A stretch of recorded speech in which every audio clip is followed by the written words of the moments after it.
Jagannath is everyone's Lord, but still, those who had some piety or some uh, a specific kind of uh, karma in their previous lives, they got the opportunity to get birth here.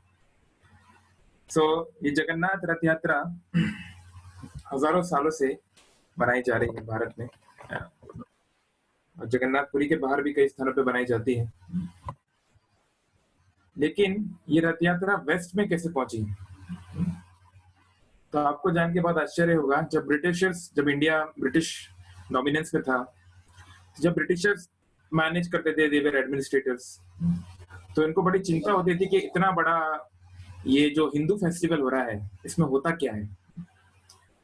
क्योंकि Britishers के success का एक बहुत बड़ा कारण था कि उन्होंने रिलीजन को फोर्सफुली दबाया नहीं, उसको उन्होंने सटल तरीके से दबाया, एजुकेशन सिस्टम में या अलग तरीके से, बट वो डायरेक्टली मंदिर तोड़ना या इस प्रकार का काम नहीं करते थे वो लोग कभी, बिकॉज दे न्यू कि अगर रिलीजियस ऑपरेशन होगा तो कभी भी एक बड़ी रेजिम नहीं बन सकती। सो दे ऑलवेज अलाउड। यहाँ तक कि आप जानते होंगे भारत में, खासकर महाराष्ट्र में और नॉर्थ इंडिया के बहुत सारे स्टेट्स में, गणेश चतुर्थी का जब समय आता है तो 7 दिन का गणेश फेस्टिवल बनता है। अभी 7 दिन का गणेश फेस्टिवल ट्रेडिशनल वैदिक कल्चर का पार्ट नहीं है कि गणेश जी का इस तरह का विग्रह बनेगा for a limited time and this. तो ये कॉन्सेप्ट आया कहाँ से? ये कॉन्सेप्ट महाराष्ट्र में आया, पर क्यों आया, कि उसके पीछे इसको क्यों लाया गया? तो एक इंडियन फ्रीडम फाइटर थे बाल गंगाधर तिलक। तो बाल गंगाधर तिलक जो कि एक इंडियन इंडिपेंडेंस के लिए लड़ाई कर रहे थे, और कोई भी काम करने के लिए संघ चाहिए, लोगों का एसोसिएशन चाहिए, स्ट्रेटेजीज बनाने के लिए, डोनेशंस लेने के लिए, बहुत से कामों के लिए you need people to come together and talk. लेकिन पॉलिटिकल मीटिंग्स पे बैन था। अगर 4-5 से ज्यादा लोग मिलते हैं साथ में तो पुलिस कैन कैच यू। तो क्या किया जाए? तो इस गणेश उत्सव के माध्यम से ये रिलीजियस फ्लेवर के नाम से मीटिंग्स होती थी, और इसको ब्रिटिशर्स मना नहीं कर सकते। तो it was a very successful thing and it spread like wild fire. So it had a very noble cause for the welfare of the nation this started. So similarly जब ये जगन्नाथपुरी में रथ यात्रा होती थी इतने बड़े स्तर पे, so Britishers were always very tense कि जल्दी जल्दी कंप्लीट होना चाहिए। तो आप जानते हैं जगन्नाथ जी का जो रथ है, कई बार रथ यात्रा एक दिन में कंप्लीट नहीं होती, कई बार 2 दिन लग जाते हैं। तो जगन्नाथ जी खुद, उनकी इच्छा नहीं होती तो रथ आगे नहीं बढ़ता। फिर हजारों लोग इस रथ को खींच लें, कई दर्जन हाथी इसको खींच लें, चाहे कोई भी खींच ले, वो मूव नहीं होगा। तो जब ब्रिटिश, एक बार ऐसे हुआ कि ब्रिटिश ऑफिसर्स ने देखा कि मूव नहीं हो रहा है रथ, तो उन्होंने बोला क्यों मूव नहीं हो रहा है, आप लोग फोर्स नहीं लगा रहे हो अच्छे से। तो उन्होंने अपने पुलिस ऑफिशियल्स को बोला कि आप लोग इसको फोर्स करिए। तो वो लोग उसको खींचने का प्रयास करने लगे। हाथी लगवाए गए तो भी नहीं हिल रहा था रथ, क्योंकि Jagannath ji was not in the mood, he has his own mood. तो फिर इंग्लिश में एक वर्ड पड़ गया जिसे हम जानते हैं जगन्नाथ। तो जगन्नाथ के इसको लोग प्रॉपर्ली प्रोनाउंस नहीं कर पाए, जिसे हम जानते हैं रविन्द्रनाथ ठाकुर। तो ठाकुर को तो वो ठाकुर बोल नहीं पाते थे, इसलिए नाम पड़ गया टैगोर। ठाकुर, ठाकुर से टैगोर, लाइक दैट। या हमारे यहाँ पे है बालेश्वर, तो बालेश्वर पड़ गया बालासोर, लाइक दैट। क्योंकि थोड़ा pronunciation, English is a limited language actually. अंग्रेजी भाषा कोई बहुत उच्च स्तर की भाषा नहीं है, बहुत सारी कमियां हैं। एनीवे, तो अंग्रेजी में एक शब्द आ गया जगरनॉट। जगरनॉट ये वर्ड है जगन्नाथ से आया है। जगरनॉट मतलब होता है a thing which is very difficult to move, एक ऐसी वस्तु जिसको हिलाना बहुत मुश्किल है। तो अंग्रेजों को ये शब्द कॉइन किया जगरनॉट। तो ये जो रथ यात्रा है ये गुजरती है। तो श्रील प्रभुपाद जी ने जब इस्कॉन सोसाइटी शुरू में बनी, तो सैन फ्रांसिस्को में पहली बार भारत के बाहर रथ यात्रा हुई, और वो रथ यात्रा बहुत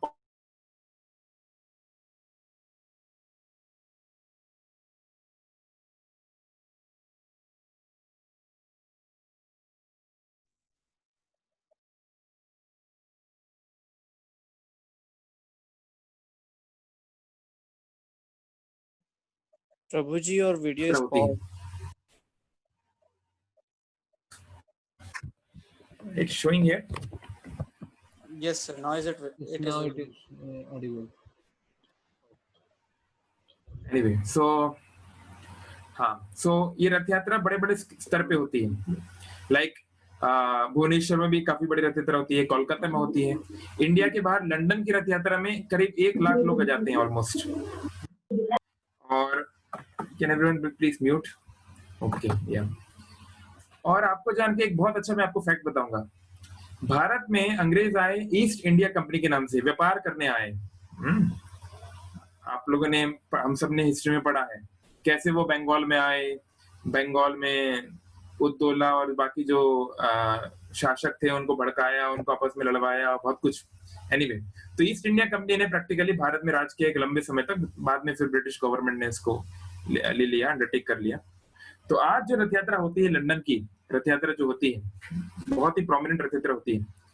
तो उसका जो मार्ग है रथ निकलने का, उसके मार्ग पे ईस्ट इंडिया कंपनी का ऑफिस आता है। और ईस्ट इंडिया कंपनी आज कोई बहुत बड़ी कंपनी नहीं है। समय का खेल देखिए, आज हम जैसे देखते हैं हमारी सबसे बड़ी बड़ी कंपनीज कौन सी हैं, सपोज अल्फाबेट या गूगल, फेसबुक, ये सब बड़े जायंट्स माने जाते हैं। नहीं, लोग सोचते हैं कि ये तो हमेशा रहेंगी, जरूरी नहीं है। ईस्ट इंडिया कंपनी इतनी वेल्दी थी अपने जमाने में कि 200 गूगल को खरीद सकती थी। वो गूगल जैसी 200 कंपनियां वो खरीद सकती थी। इतना माल लूटा था ईस्ट इंडिया कंपनी ने भारत से और अलग अलग देशों से। लेकिन आज ईस्ट इंडिया कंपनी का एक 2 फ्लोर का ऑफिस है केवल, और कुछ नहीं। 1-2 फ्लोर है उसके ऊपर। और रथ यात्रा में जब जगन्नाथ जी का रथ गुजरता है लंदन रथ यात्रा में, तो उस रथ की हाइट ईस्ट इंडिया कंपनी के ऊपर, जो वहां पे उनका जो ऑफिस है, उस पे जो लगे रहते हैं झंडे इत्यादि जो भी, उसके ऊपर से गुजरता है।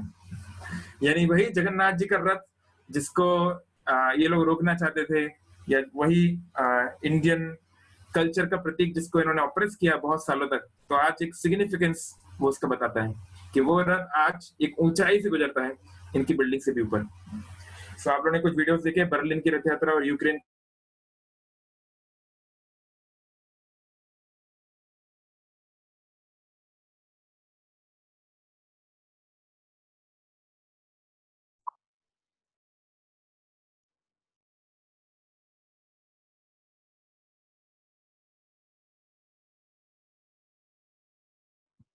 मौका दे रहे हैं। तो ये जगन्नाथ जी का नाम जग के नाथ घर घर तक पहुंचाने में शिल प्रभुपाद जी ने एक बहुत महत्वपूर्ण भूमिका, उनके शिष्यों ने बहुत महत्वपूर्ण भूमिका निभाई।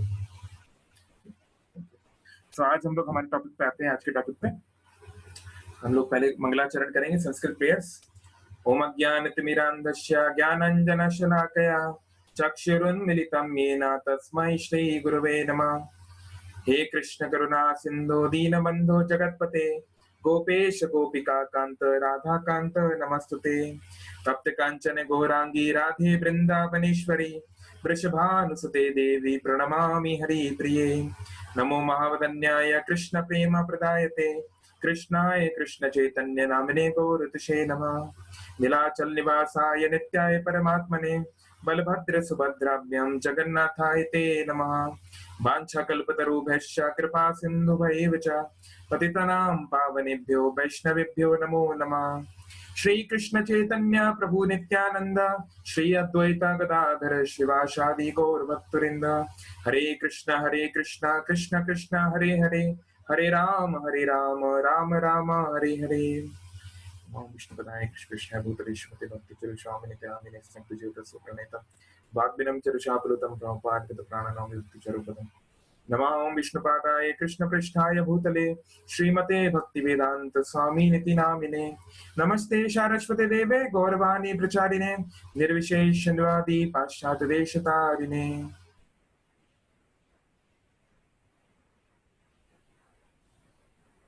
Hare Krishna. So today we are going to deal with a very important topic. There is a saying in English, we are wherever mind is. हम वहां हैं जहां हमारा मन है। जैसे अभी हम लोग ये क्लास में है कि ऑनलाइन सेशन में है, लेकिन हो सकता है हम में से किसी का मन कहीं और हो, किसी व्यक्ति, किसी स्थान, किसी वस्तु का ध्यान कर रहा हो। तो फिजिकली आप कहीं पर भी हो, उसका ज्यादा सिग्निफिकेंस नहीं है। मुख्य मुद्दा है मन कहाँ है। मनोवेग की शक्ति बहुत ज्यादा है। तो ये माइंड का जो साइंस है, ये एक बहुत बजिंग वर्ड है आजकल। जैसे जैसे साइंस डेवलप हुआ, पहले तो ग्रॉस चीजों को एड्रेस किया गया, अब सेटल चीजों को एड्रेस किया जाता है। दुनिया में बहुत सारे लोग का प्रोफेशन ही है साइकियाट्रिस्ट। वो लोग माइंड के ऊपर एक्सपर्ट्स हैं, या that's what they say, they are experts on mind, on brain. And then ऐसा बताया जाता है कि more than the health problems of the body,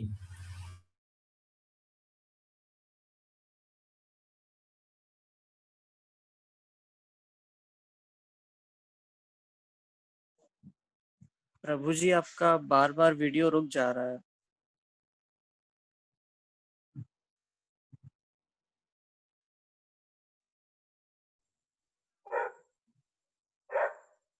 Same here, Prabhu.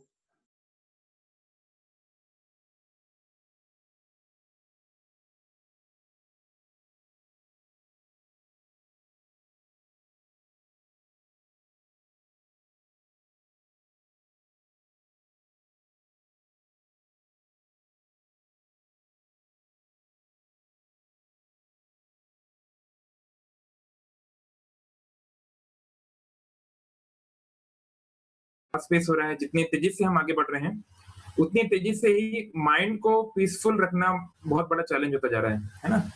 तो आज हम देखते हैं कि stress is a very common thing. Stress से हमारा मतलब है ओवर एंजाइटी। थोड़ा स्ट्रेस तो लेना ही पड़ेगा, जीवन में जीना है तो, बट ओवर स्ट्रेस या ओवर एंजाइटी, या depression, suicidal thoughts, and in unfortunately in some cases suicide also. All this is happening because the mind is not peaceful, the mind is not controlled, the mind is not happy. So what is the message of the ancient Vedas about this? What do the Vedas say? How we can deal with the mind, what to do? तो सबसे पहले हमें देखना है कि ये मन की परिभाषा क्या है, मन करता क्या है। तो मन का कार्य है, मन, mind is the reservoir of previous sense perceptions.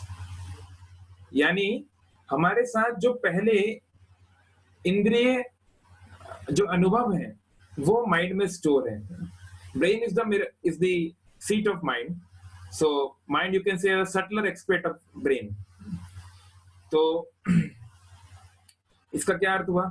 इसका अर्थ हुआ, जैसे फॉर एग्जाम्पल आपको अगर एक गुलाब जामुन दिखाया जाएगा, तो क्योंकि आपके पास ये अनुभव है कि गुलाब जामुन स्वीट होता है, इट्स टेस्टी, तो आपके मन में एक अलग प्रकार के विचार आएंगे।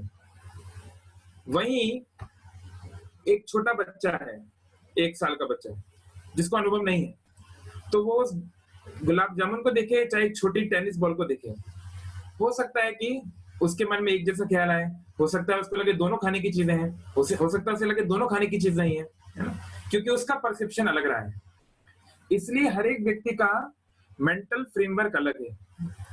संस्कृत में इसलिए एक सेइंग है, आत्मामान मन्यते जगत, कि हर व्यक्ति इस जगत को अपने मन के अनुसार दिखता है। The world is the mirror of one's own mind. ये संसार, ये ब्रह्मांड व्यक्ति के मन का एक दर्पण है। तो इसलिए माइंड की एस्पेक्ट्स को एड्रेस करना बहुत इंपॉर्टेंट है किसी भी तरह की सक्सेसफुल लाइफ जीने के लिए। स्पिरिचुअल लाइफ तो है ही, किसी भी प्रकार की लाइफ में अगर हमें सक्सेस होना है, चाहे spiritually, professionally, or in relationships or in our studies or whatever, it's very important to deal with mind. अभी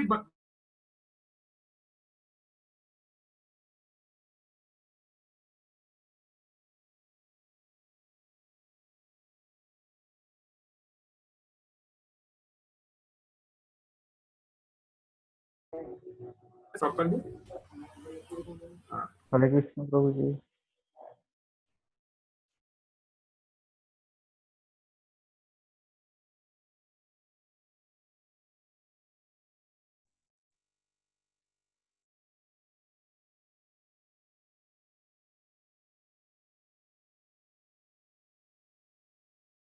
कृष्णा। प्रमादी बलवद्दृढम् तस्यहं निग्रहं मन्ये वायुरिव सुदुष्करम्. So Arjuna is saying, चंचल ही मना कृष्णा. हे कृष्ण, मेरा मन बहुत चंचल है. तो ये कौन बोल रहा है? अर्जुन बोल रहे हैं. Arjun, who is, if not the best, is one of the best warriors of his time. There's no doubt about that. Okay, people do fight who is better, Karna or this or that. Anyway, but at least he was one of the best warriors of the time. No one can challenge that. So he's saying कि मेरा मन बहुत चंचल है. चंचल मतलब होता है flickering, जो एक स्थान पे एक विशेष वस्तु पर स्थित ना रहे, जो केंद्रित ना हो पाए, फोकस्ड ना हो पाए, उसको बोलते हैं चंचल. और माइंड का और नेचर कैसा है? प्रमाथि बलवत् दृढ़म. ये इसका नेचर जो है बहुत ही अनप्रेडिक्टेबल है. It's like a mad man. जैसे हम 100 लोग एक रूम में बैठे हैं, तो हम एक्सपेक्ट करते हैं एक सिविलाइज सोसाइटी में कि सभी लोग एक सर्टेन काइंड ऑफ एटिकेट पालन करेंगे. लेकिन अगर वहां पर एक भी पागल व्यक्ति बैठा हो, तो हम सबकी चिंता होगी कि ये पागल व्यक्ति का व्यवहार कैसा होगा. कहीं इसका एकदम से मन खराब ना हो जाए, कहीं कोई अटैक ना आ जाए उसके ऊपर और वो कुछ कर बैठे. तो मन भी ऐसा ही है. अच्छा खासे बैठा व्यक्ति है, सब कुछ ठीक चल रहा है, लेकिन अगर मन में कुछ हलचल हो गई, अगर मन व्यथित हो गया, if the mind becomes disturbed, वो अच्छा वाला व्यक्ति डिजास्टर कर सकता है. Disaster for himself, disaster for others. मन की इतनी शक्ति है. तो इसलिए अर्जुन बोल रहे हैं बलवत, वेरी स्ट्रॉन्ग. और दृढ़म, स्ट्रॉन्ग तो है. मान लीजिए वो पागल व्यक्ति जो है, जो बैठा है हमारे रूम में, वो बलवत है, वृक्षों की तरह पावरफुल है. मतलब अगर वो पगला गया, अगर उसको जैसे बोलते हैं ना हिंदी में माता आ गई या कुछ हो गया, तो बहुत लोगों को पीट सकता है वो. ऊपर से दृढ़म, दृढ़म मतलब ऑब्स्टिनेट, बहुत जिद्दी. एक बार जो ठान लिया तो वो उसको ठान लिया उसने. ये मन का नेचर है. आगे बोल रहे हैं अर्जुन, तस्यहम निग्रहम मन्ये. मुझे ऐसा लगता है कि इसको निग्रह करना, इसको कंट्रोल करना, इसको डोमिनेट करना, वायुर इव सुदुष्करम, ये वायु को कंट्रोल करने के समान या उससे भी अधिक मुश्किल है, दुष्कर है. जैसे क्या हम लोग वायु को कंट्रोल कर सकते हैं? तो आप बोलेंगे हाँ, हमारे पास एयर कंडीशनर है, उसमें हम टेम्परेचर कंट्रोल करते हैं, ह्यूमिडिटी कंट्रोल करते हैं इत्यादि. थोड़ा सा वायु थोड़े कुछ हद तक हम कंट्रोल कर सकते हैं. लेकिन जब एक बड़ा टॉर्नेडो आता है, जब फनी आया था, तो क्या सरकार इसको कंट्रोल कर पाई? नहीं, हम कंट्रोल नहीं कर सकते. लेकिन अगर आप जानते हैं महाभारत का story, so arjuna had weapons that he can control wind. He had weapons like that, celestial weapons. तो ऐसा व्यक्ति जो कि बड़े बड़े टॉर्नेडोस को कंट्रोल कर सकता है, अर्जुन, वो कह रहा है कि मैं वायु को कंट्रोल कर लूंगा, मारुत को कंट्रोल कर लूंगा, लेकिन मैं अपने खुद के मन को कंट्रोल नहीं कर पाऊंगा. I can't control my own dam mind. So that speaks a lot, that speaks how powerful mind is. मन को हल्के में लेना एक बहुत बड़ी गलती है. क्योंकि गीता का ही एक और श्लोक है कि इस दुनिया में हमारा सबसे अच्छा मित्र हमारा मन हो सकता है, लेकिन वही मन हमारा सबसे खतरनाक शत्रु हो सकता है अगर वो हमारे कंट्रोल में ना हो. और हम में से अधिकतर लोगों के लिए वो कंट्रोल में नहीं है, इसलिए वो हमारा एक बहुत बड़ा शत्रु है. मन हमारे लिए किस प्रकार की मुसीबतें कष्ट बना सकता है? नहीं. चाहे हमारे करियर्स की बात करें, जिस व्यक्ति का मन स्टेबल नहीं है, पीसफुल नहीं है, वो कभी अपनी पढ़ाई में, अपने करियर में फोकस नहीं कर पाएगा. जो व्यक्ति बहुत ज्यादा शॉर्ट टेम्पर्ड है, जिसके मन में तुरंत गुस्सा आ जाता है, वो कभी अच्छे रिलेशनशिप्स नहीं बना पाएगा. वो कभी फैमिली में या प्रोफेशनली या सोशली इसको रिलेशनशिप्स बनाने में प्रॉब्लम होगी. जिसका मन दुष्कर है, बहुत ही ज्यादा प्रमादी है, बहुत ज्यादा बलवद है, बहुत ज्यादा दृढ़ है, तो उसके लिए अपने वोज, अपने खुद के बनाए हुए रेजोल्यूशंस को पूरा करना मुश्किल होगा, क्योंकि मन करने नहीं देगा. तो इसलिए मन को स्किप नहीं किया जा सकता, चाहे भौतिक जीवन में, सांसारिक जीवन में, चाहे आध्यात्मिक जीवन में. कोई भी योगी, कोई भी साधक बिना मन को कंट्रोल किए आगे नहीं बढ़ सकता, ये पॉसिबल नहीं है। यहाँ तक कि पतंजलि योग शास्त्र के अनुसार योग का एक अर्थ है मन और इंद्रियों को कंट्रोल करना। मन, योग का भी एक अर्थ होता है, मन और इंद्रियों।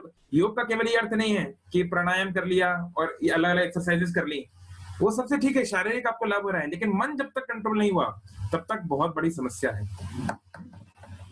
तो इसका translation will quickly see. Arjuna says, the mind is restless, turbulent, obstinate, and very strong. Oh Krishna, and to subdue it, I think is more difficult than controlling the wind. जो हमने चर्चा किया. So it's not at all easy. It's not at all a child's play. ये बच्चों का खेल नहीं है.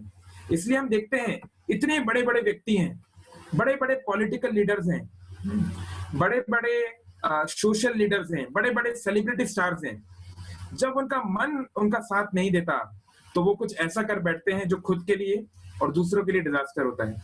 दुनिया में जितने क्राइम्स होते हैं, खासकर जो बहुत ही सीवियर क्राइम्स हैं, उसके पीछे मेंटल डिसऑर्डर एक बहुत बड़ी वजह है।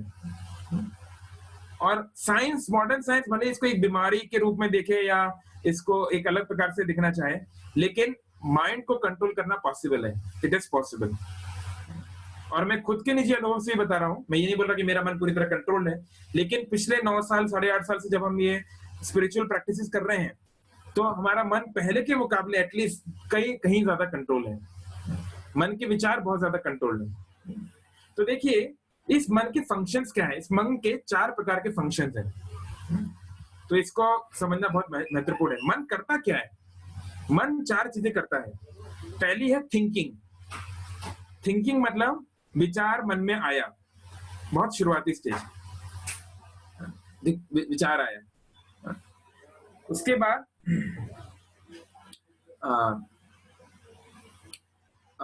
कंटेम्पलेटिंग। कंटेम्पलेटिंग मतलब उस विचार के ऊपर गहराई से उसके लिए वर्ड मुझे समझ में नहीं आ रहा हिंदी में क्या बोलूं, यानी उसको और विचार करना एक ग्रेटर डिग्री तक, वो है कंटेम्पलेटिंग। बार बार वही ख्याल आना, बार बार रिपीटेटिवली उस ख्याल की गहराई पे जाना, ये है कंटेम्पलेटिंग। और फिर होता है फीलिंग। फीलिंग मतलब वो चीज, वो ख्याल, वो विचार जब अगर असलियत में हो जाए तो मुझे किस प्रकार के फीलिंग्स या किस प्रकार की भावनाएं आएंगी, उसके ऊपर विचार करना, ये 3rd स्टेज है। और 4th है एक्टिंग, उस चीज को कर बैठना असल में। तो असल में तो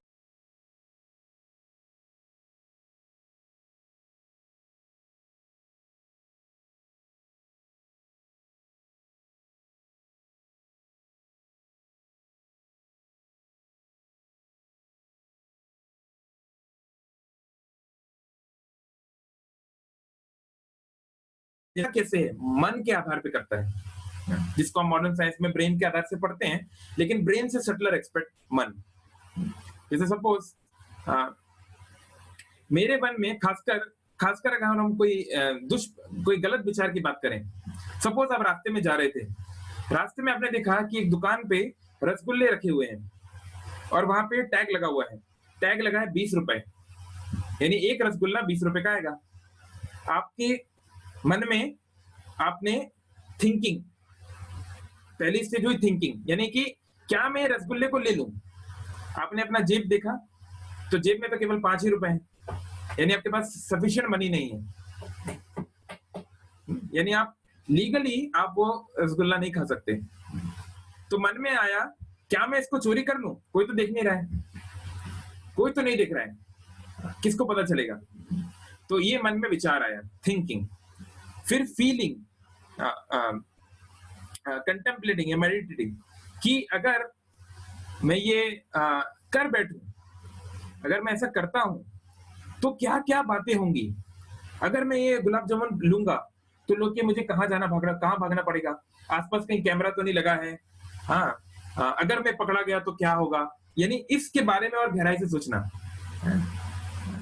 और उसके बाद तीसरी स्टेज में अब एक विलिंग, मतलब आपने पूरे बना ही लिया, फीलिंग एंड विलिंग कि अब मैं ये करके रहूंगा, कि ठीक है अब मैंने मन बना लिया है, अब मैं निश्चित कर चुका हूं कि ये गुलाब जामुन को मैं उठाऊंगा, ये चोरी मैं करूंगा। ये आप विल कर ली हो, ये आप एक आपने एक दृढ़ता से वो फैसला ले लिया मन में, और एक बार चीज विलिंग पे आ गई तो अक्सर वो एक्टिंग पे आ जाती है, अक्सर वो चीज हम कर बैठते हैं। तो फिर आपके मन में एक बार वो विचार बन गया तो फिर आपका हाथ आगे बढ़ गया और हाथ ने गुलाब जामुन उठा लिया। तो हाथ हाथ जब एक्ट किया उसके पहले बहुत सारी चीजें हुई, तो इसलिए हमें इन चीजों पे काम करना पड़ेगा। अगर हम खासकर जो कार्य करते हैं उसके पहले अगर इन चीजों को हम प्रोसेस कर पाए तो हम काफी कुछ अपने जीवन में बदलाव कर सकते हैं। तो प्रश्न उठता है कि क्या मन में गलत ख्याल भी नहीं आएगा? अब हम जिसको गलत बोल रहे हैं, पहली बात तो गलत मतलब क्या है, क्योंकि देखिए जो आपके लिए अच्छा है वो दूसरे के लिए गलत है। अभी हाल ही में मैं Vaishnavas contribution in during the Islamic invasion, थोड़ा उसमें मैं थोड़ा कार्य कर रहा हूँ, थोड़ा पढ़ रहा हूँ, तो देख रहा हूँ कि अलग अलग जो इस्लामिक रूलर्स थे या इन्वेडर्स थे उनके समय पे वैष्णव परंपरा कैसे कैसे काम कर रही थी भारत में। तो बहुत इंटरेस्टिंग चीज मुझे लगा, औरंगजेब के कुछ लेटर्स में पढ़ रहा था। तो औरंगजेब जो है एक बहुत ही स्टॉन्च फॉलोअर है कुरान का, एटलीस्ट उसको ऐसा लगता है। उसने कभी शराब नहीं पी, उसने कभी गैम्बलिंग नहीं की, हाँ वो 5 बार नमाज पढ़ता था, वो बहुत सारी चीजें ऐसे करता था जिससे वो जिसको वो गुड बोलता है, which he feels it's good। लेकिन उसको ये समझ में नहीं आया कि चलो ठीक है राज्य जीतना कोई प्रॉब्लम नहीं है, ऐसा नहीं था कि जब इस्लामिक इन्वेजन नहीं हुआ तो क्या भारत के लोग बड़े शांति में थे, ऐसी कोई बात नहीं थी। सब राजपूत सब क्षत्रिय आपस में लड़ रहे थे, यही भारत की दुर्दशा का कारण ये था कि सब आपस में लड़ रहे थे, छोटे छोटे राज्य। तो राज्य जीतना कोई गलत बात नहीं है, वो अलाउ है, लेकिन सिविलियंस को अटैक करना, महिलाओं और बच्चों के साथ अत्याचार करना, उनका रेप करना, मंदिरों को तोड़ना, बड़े स्तर पर एक सिविलाइजेशन को तबाह करने का प्रयास करना, ये किसी भी तरीके से मानवीकृत नहीं कहलाया जा सकता।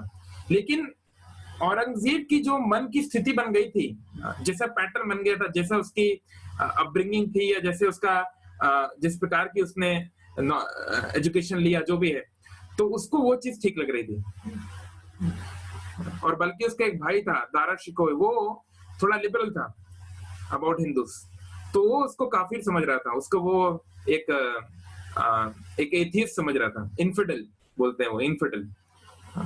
तो कितना अजीब लग सकता है ना कि एक व्यक्ति, औरंगजेब जैसा व्यक्ति भी अपने आप को गुड समझता है, उसामा बिन लादेन भी ये सोचता था कि मैं जो कर रहा हूँ वो अच्छा कर रहा हूँ। तो प्रॉब्लम ये है कि हम लोग, ये तो मैंने एक्सट्रीम एग्जांपल्स दिए कि जो व्यक्ति बहुत ज्यादा मतलब इविल, यानी कि बुराई की जो हद है उनकी मैंने एग्जांपल दिया। तो जब हम लोग छोटी मोटी बुराई करते हैं, जब हम लोग किसी के बारे में बुरा विचार लाते हैं, जब हम किसी को क्रिटिसाइज करते हैं, जब कोई छोटी चोरी चकारी करता है, जब कोई दूसरे की पत्नी को गलत दृष्टि से देखता है, दूसरे की बहन बेटियों को गलत दृष्टि से देखता है, तो ये तो उसकी कंपैरिजन में बहुत छोटा है। तो ऐसी स्थिति में बहुत नेचुरल है कि हम सोचते हैं कि हम तो गुड ही हैं, हमने क्या गलत किया है। एक कंडीशन सोल की एक परिभाषा दी गई है, एक बद्ध जीव की परिभाषा दी है शास्त्र में, बहुत इंटरेस्टिंग है कि एक बद्ध जीव, यानी हम और आप, हम सभी लोग, यानी जो जिनका हृदय विकारों से भरा हुआ है, जिनके हृदय में ये सब गंदगी भरी हुई है, वो ये सोचता है कि अगर वो कोई गलती कर बैठता है तो वो अपने आप को तुरंत क्षमा करना चाहता है। वो सोचता है मुझसे गलती हो गई, ठीक है, मैं दोबारा ये गलती नहीं करूंगा, मैं इसको ओवरकम कर लूंगा। लेकिन दूसरा व्यक्ति जब वो गलती करता है तो वो उसको सजा देना चाहता है, अरे इसने ऐसी गलती कैसे कर दी, इसको छोड़ना नहीं, इसको बड़ी सजा दी जानी चाहिए। यानी एक मटेरियलिस्टिक व्यक्ति दूसरों के प्रति स्ट्रिक्ट होता है और खुद के प्रति लिबरल होता है, खुद के प्रति, खुद की फैमिली के प्रति लिबरल होता है। हाँ, जैसे उत्तर प्रदेश के एक भूतपूर्व मुख्यमंत्री थे, मैं किसी पॉलिटिकल पार्टी का सपोर्टर नहीं हूं, लेकिन ये बात फैक्चुअली बात हो रही है, उनकी पार्टी के किसी कैंडिडेट ने किसी स्त्री के साथ छेड़छाड़ कर दी, कुछ ईव टीजिंग कर दी, कुछ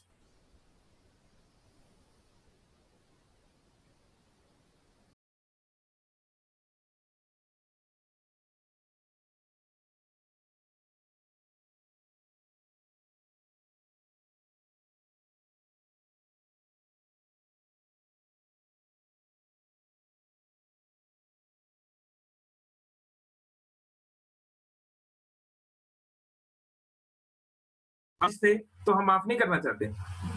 तो पहले हमें समझना पड़ेगा कि गुडनेस की डेफिनेशन कौन निर्धारित करेगा। ओके, ऐसा लिखा आ रहा है your internet is unstable. Okay, so may be speed is little less. Anyway, chat box पे कंफर्म कर लीजिए कि if you can hear me nicely. So how to decide, who will decide what to be done. तो इसलिए बोला जा रहा है कि there has to be a standard, एक स्टैंडर्ड बनाना पड़ेगा।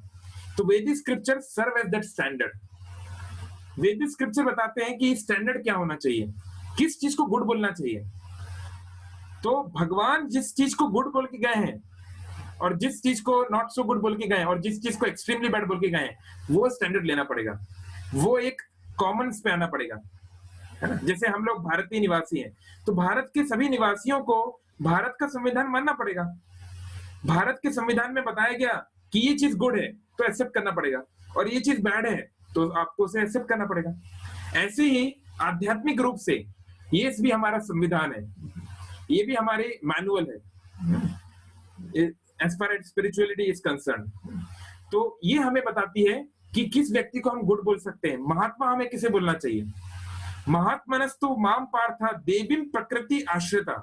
गीता में भगवान बोल रहे हैं कि महान व्यक्ति उसको बोलना चाहिए जो मेरी शरण में है। सिंपली महात्मा का स्टैंप लगाने से महात्मा नहीं बन जाएगा कोई। तो इसलिए पहले तो गुडनेस की डेफिनेशन क्लियर होनी चाहिए। तो हम में से अनफॉर्चुनेटली आज अभी भुवनेश्वर में आप एक सर्वे कराइए, 12 लाख लोग रहते हैं भुवनेश्वर में। पूछिए क्या आप अपने आप को अच्छा व्यक्ति मानते हैं। कम से कम 80% लोग बोलेंगे हाँ मैं अच्छा व्यक्ति हूँ, और रियलिटी है उनमें से 0.8% लोग भी अच्छे व्यक्ति नहीं है अकॉर्डिंग टू वैदिक स्टैंडर्ड। तो पहले हमें एक्सेप्ट करना पड़ेगा, हाँ मेरे हृदय में बहुत सारी बुराई है, ये पहली स्टेप है। If you acknowledge that you have shortcomings then you can improve. अगर आप ये मानते हैं कि आप गलती कर रहे हैं तो आप कुछ कर सकते हैं। अगर आप ये मानते ही नहीं कि आपके जीवन में कुछ कमी है, आपके एटीट्यूड में, आपके मनोभाव में कुछ कमी है, तो इंप्रूवमेंट कहां से होगा, है ना। तो ये एक पहला स्टेप है कि लेट अस एक्नॉलेज। हमें आपको हम सबको मानना पड़ेगा कि हमारे हृदय में काम वासना है। तो काम वासना की डेफिनेशन क्या है। काम वासना मतलब दूसरी वस्तुओं या दूसरों चीजों के पीछे अवांछित इच्छा, खासकर सेक्सुअल डिजायर्स। तो इसका स्टैंडर्ड क्या है। तो नीति शास्त्र में चाणक्य पंडित बता रहे हैं, मातृवत परदारेषु। दारेषु मतलब होता है पत्नी। परदारेषु दूसरे की पत्नी को मातृवत, माता के समान देखना। तो जस्ट इमेजिन करिए आप अपने माता को किस दृष्टि से देखते हैं। हमारा माता को देखने का किस प्रकार का भाव होता है। अब प्रश्न उठता है क्या हम सच में अपनी पत्नी को छोड़ के, ऑफ कोर्स इसलिए यहाँ पे परदारेषु लिखा हुआ है, अपनी पत्नी के प्रति एक व्यक्ति का एक विशेष संबंध होगा, वो नेचुरल है। वहां पर वो रोमांटिक या एक स्पेशल प्रकार का एक रिलेशनशिप होगा, which is good also. Please mute yourself और लेट मी म्यूट। ओके, लेकिन दूसरे के प्रति उस प्रकार का ख्याल नहीं आना चाहिए। तो वैदिक टेक्स्ट जो है हाईएस्ट स्टैंडर्ड दे रहे हैं कि थिंकिंग में भी, मन में भी दूसरी स्त्री का शरीर को भोगने की इच्छा नहीं आनी चाहिए, और इसी प्रकार स्त्री के मन में दूसरे पुरुष, अपने पति के अलावा दूसरे पुरुष को भोगने की इच्छा भी नहीं आनी चाहिए। ये है हाईएस्ट स्टैंडर्ड। और क्या है, मातृवत परदारेषु परद्रव्येषु लोष्ट्रवत। दूसरे का जो द्रव्य है, दूसरे की जो संपत्ति है, जो ऐश्वर्य है, उसको लोष्ट्र के समान समझना। लोष्ट्र मतलब होता है कंकड़ पत्थर। आप रास्ते में जाते हैं, कितने कंकड़ पत्थर पड़े रहते हैं, कितनी धूल मिट्टी पड़ी रहती है, क्या आप उसके प्रति आकर्षित होते हैं? कभी नहीं। लेकिन हम दूसरे की संपदा, दूसरे का ऐश्वर्य, दूसरे की प्रभुत्वता को देखकर हम तुरंत हमारे मन में जलन आ जाती है, तुरंत हमारा हृदय जलने लगता है, ये मेरे पास क्यों नहीं है। तो ये जिसके मन में ऐसा विचार आता है उसको क्या बोलते हैं, आगे बता रहे हैं, आत्मवत सर्वभूतेषु। हर व्यक्ति को अपने समान समझना। इसका मतलब क्या हुआ, यानी हर व्यक्ति को वैसा ही उससे व्यवहार करना, उसको वही सुख सुविधाएं देने का प्रयास करना जो आप अपने आप को देते हो। हर व्यक्ति को अपने समान समझना। यह पश्यति स पंडिता। जो इस प्रकार से पश्चिमी देखता है वो पंडित है। पंडित मतलब होता है लर्नेड। पंडित का मतलब नहीं है कि एक खास परिवार में चौबे, चतुर्वेदी या पांडे परिवार में जन्म लेने पे वो पंडित कहेगा। पंडित मतलब होता है स्कॉलर। पंडित मतलब जैसे शास्त्रों का ज्ञान हो, उसको बोलते हैं पंडित। तो पंडित वो है जो इस प्रकार से जीवन जीता है, उसको बोलते हैं। तो अब प्रश्न उठता है कि हम में से कितने लोग ये कर रहे हैं, और उत्तर है कि ऑलमोस्ट कोई नहीं, बहुत कम। तो अभी हम क्या करें? क्या हम डिप्रेस हो जाएं? हम तो हमारे मन पे कंट्रोल नहीं कर सकते। नहीं, चिंता की कोई बात नहीं है। वेदिक स्क्रिप्चर्स जो है बहुत ही डिटेल में इन सबको एनालाइज करते हैं। तो देखिए, शुरुआती स्टेज में हम लोग जो भक्ति करते हैं, स्पिरिचुअल प्रैक्टिस करते हैं, इसको बोलते हैं साधना भक्ति। साधना मतलब भक्ति मतलब प्रैक्टिसिंग डिवोशन। हम लोग भक्ति नहीं कर रहे हैं, भक्ति करते हैं शुद्ध भक्त लोग। जैसे हनुमान जी ने जो भक्ति की, नारद मुनि ने जो भक्ति की, उसको भक्ति बोला जाता है। हम लोग उनके पद चिन्हों पे चलने का प्रयास कर रहे हैं। वी आर सिंपली ट्राइंग, है ना? ऐसा नहीं कि मैं आपको कोई प्रवचन दे रहा हूँ गीता पे तो मेरा हृदय एकदम शुद्ध हो गया, ऐसा नहीं है। लेकिन भगवान की कृपा से मैं उस मार्ग पे चलने का प्रयास कर रहा हूं। और अपने आप से हमें कंपेयर करना है। आज से 1 साल पहले, 2 साल पहले, 10 साल पहले मेरी जो स्थिति थी, मैं अब उससे बेटर हूं। और अगर भगवान ने चाहा, अगर इसमें पद पे चलता रहा तो 10 साल बाद और बेटर होऊंगा, है ना? तो ये परिभाषा है साधना भक्ति की।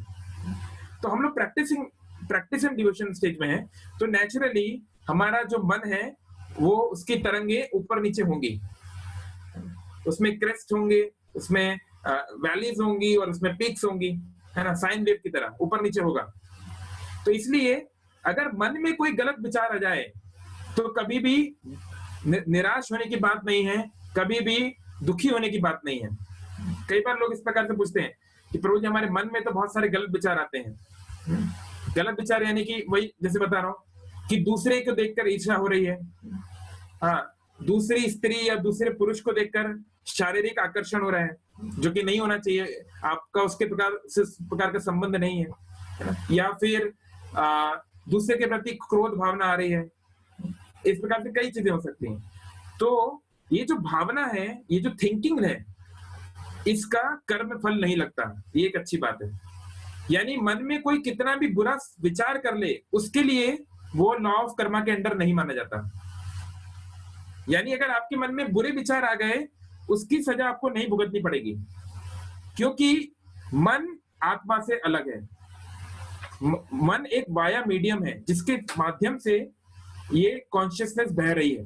जैसे देखिए, जहां पे पावर हाउस होता है ना, जैसे कि एक डैम बना हुआ है, वहां डैम पे पानी को रोक के बिजली बनाई जा रही है। तो उस पावर हाउस, वो सोर्स है पावर का, लेकिन वो पावर से ट्रांसमिशन लाइन्स के माध्यम से अलग अलग यूनिट्स होती हैं, वहां पर जाता है करंट या इलेक्ट्रिसिटी। फिर वहां से अलग अलग स्थानों में जाता है, अलग अलग जो लोकल यूनिट्स है वहां जाता है, फिर घरों में जाता है ना? तो ये सब वाया मीडियम से, जिनके माध्यम से इलेक्ट्रिसिटी बह रही है। ऐसे ही ये सारे थॉट्स, ये सारी चेतना, ये सारे जीवन का सोर्स है आत्मा। आत्मा वो सोर्स है, लेकिन आत्मा की जो सिम्टम है consciousness is the symptom of soul. चेतना आत्मा का, क्या बोलेंगे सिम्टम को, यानी एग्जैक्ट हिंदी वर्ड नहीं आ रहा, एनीवे आप समझ गए, सिम्टम है। तो जैसे यहाँ पर ये समान है, इसको मैं कितना भी मारूं, कितना भी परेशान करूं, ये कुछ सोच नहीं सकता, क्योंकि ये निर्जीव वस्तु है। इट्स अ जड़ पदार्थ, it's a non living matter. लेकिन आप मुझे हल्का सा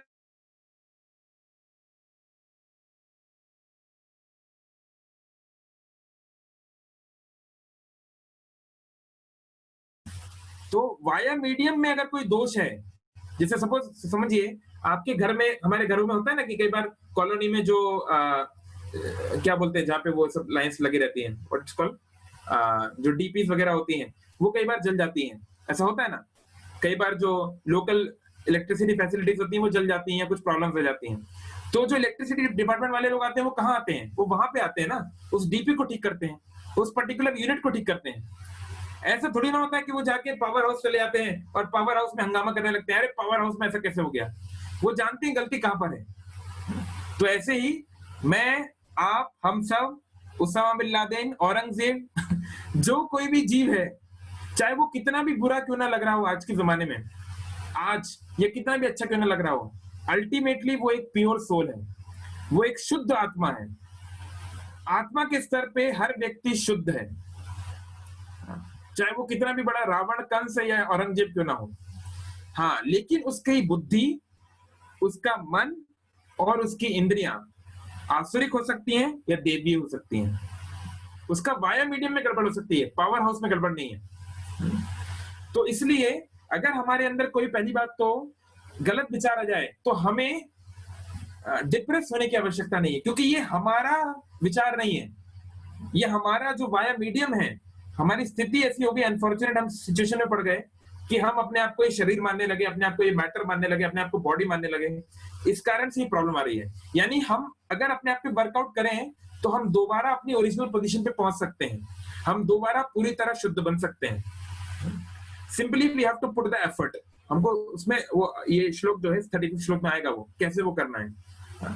तो पहली बात तो ये बात कोई भी सेक्रेटरिस्ट आपको नहीं बता सकता जब तक उसने भगवत गीता ना पढ़ी हो, कि मन के विचार आत्मा के विचार नहीं है, ये उसके परमानेंट सिचुएशन नहीं है, और इन विचारों को शुद्धिकरण किया जा सकता है, इट्स पॉसिबल।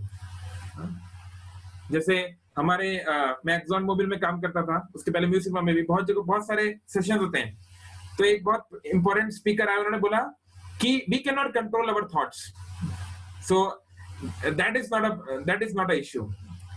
तो ऑल्दो वो बहुत उन्होंने अपना जीवन लगाया है इन सब चीजों को समझने में, मोटिवेट करने में, बट वो इस विज्ञान से अपरिचित है कि थॉट्स को भी कंट्रोल किया जा सकता है। पर शुरुआत में थॉट्स को, अगर हमारे विचार जो है बहुत शुद्ध नहीं भी है तो कोई बात नहीं, लेकिन थिंकिंग से आगे हमें उन्हें आगे नहीं बढ़ने देना है। मन में कोई गलत विचार आया तो उसको उसके आगे नहीं बढ़ने देना है। आपने कोई, जैसे मैंने उदाहरण दिया, आपने वो गुलाब जामुन देख ली, आप जानते हो कि चोरी करना गलत है, फिर भी मन में विचार आ गया कि चोरी कर लेता हूं, कौन देख रहा है। ये विचार को आप अभी कंट्रोल नहीं कर सकते। फिलहाल साधना भक्ति के स्टेज में मन में विचार आएगा ही, मन में कुविचार आएगा ही। ये बहुत ही नेचुरल है कि एक लड़का एक लड़की के प्रति आकर्षित होगा, एक लड़की एक लड़के के प्रति आकर्षित होगी, ऑल्दो हो सकता है वो लोग शादीशुदा हो, ये बहुत नेचुरल है। तो इसमें दुखी होने की कोई बात नहीं है, लेकिन इन विचारों को हमें आगे नहीं बढ़ने देना है, थिंकिंग से आगे नहीं बढ़ने देना है, फीलिंग और विलिंग में नहीं आने देना है, यानी उस विचार के ऊपर कंटेम्पलेट नहीं करना है। अब आप अगर उसे कंटेम्पलेट करने लगो, क्योंकि कंटेम्पलेट करने में आपके पास ज्यादा कंट्रोल है, आप बार बार उसी के बारे में सोचने लगो, अगर मैं गुलाब जामुन खाऊंगा तो कैसा लगेगा, उसका ऐसा स्वाद होगा, ये होगा, वो होगा, इस प्रकार से। ये अगर आप उस स्त्री को देख के अब आप उसके फोटोज देखने लगो, उसके फेसबुक प्रोफाइल चेक करने लगो, हाँ, तो आपका बार बार मन में अगर आप उस चीज को डालोगे, कंटेम्पलेट करोगे, तो फिर वो विचार सॉलिडिफाई होने लगेगा, और एक सॉलिडिफाई हो गया तो वो विलिंग स्टेज में आ जाएगा। विलिंग मतलब अब आप उसे कर बैठोगे, अब आपके मन में आप एक संकल्प बना लोगे, इसको बोलते हैं संस्कृत में संकल्प। मन के दो फंक्शन होते हैं, संकल्प और विकल्प। संकल्प मतलब ऐसा मैं करूंगा, विकल्प मतलब मैं ऐसा नहीं करूंगा। मैं थिएटर में मूवी देखने जाऊंगा और मैं पढ़ाई नहीं करूंगा। मन ऐसे संकल्प और विकल्प बनाता है, नहीं? तो इसलिए इंटेलिजेंस है कि मन को थिंकिंग स्टेज पे ही रोकना, विचारों को थिंकिंग स्टेज पे ही रोकना, उसको आगे नहीं बढ़ने देना, नहीं तो चीजें बहुत ज्यादा खतरनाक हो सकती हैं। और कोई भी अच्छा भला दिखने वाला व्यक्ति वो एक बहुत ही बड़े स्तर पे जो है तबाही मचा सकता है, क्योंकि मन की शक्ति बहुत पावरफुल है। मुझे याद है 2012 में, if I am not wrong, या 2011, बहुत साल पहले दिल्ली में निर्भया कांड हुआ था, बहुत बहुत बहुत पॉपुलर हुआ वो। उसमें बहुत, क्योंकि जिस तर्क पे वो चीज हुई, उसमें एक स्त्री के साथ बलात्कार हुआ। ऐसे तो बलात्कार की घटनाएं होती रहती हैं, लेकिन ये एक अति अनमानवीय कृत्य था। तो एक स्त्री थी, एक लड़की थी, और वो अपने बॉयफ्रेंड के साथ दिल्ली में रात को एक बस में बैठी, वो लोग कहीं गए होंगे, तो वो लोग रात में बस में बैठे, और उस बस में कोई 5 लोग थे। बस का ड्राइवर था, कंडक्टर था, और भी कुछ शायद हेल्पर वेल्पर, जो भी ऐसे कुछ लोग उसमें थे।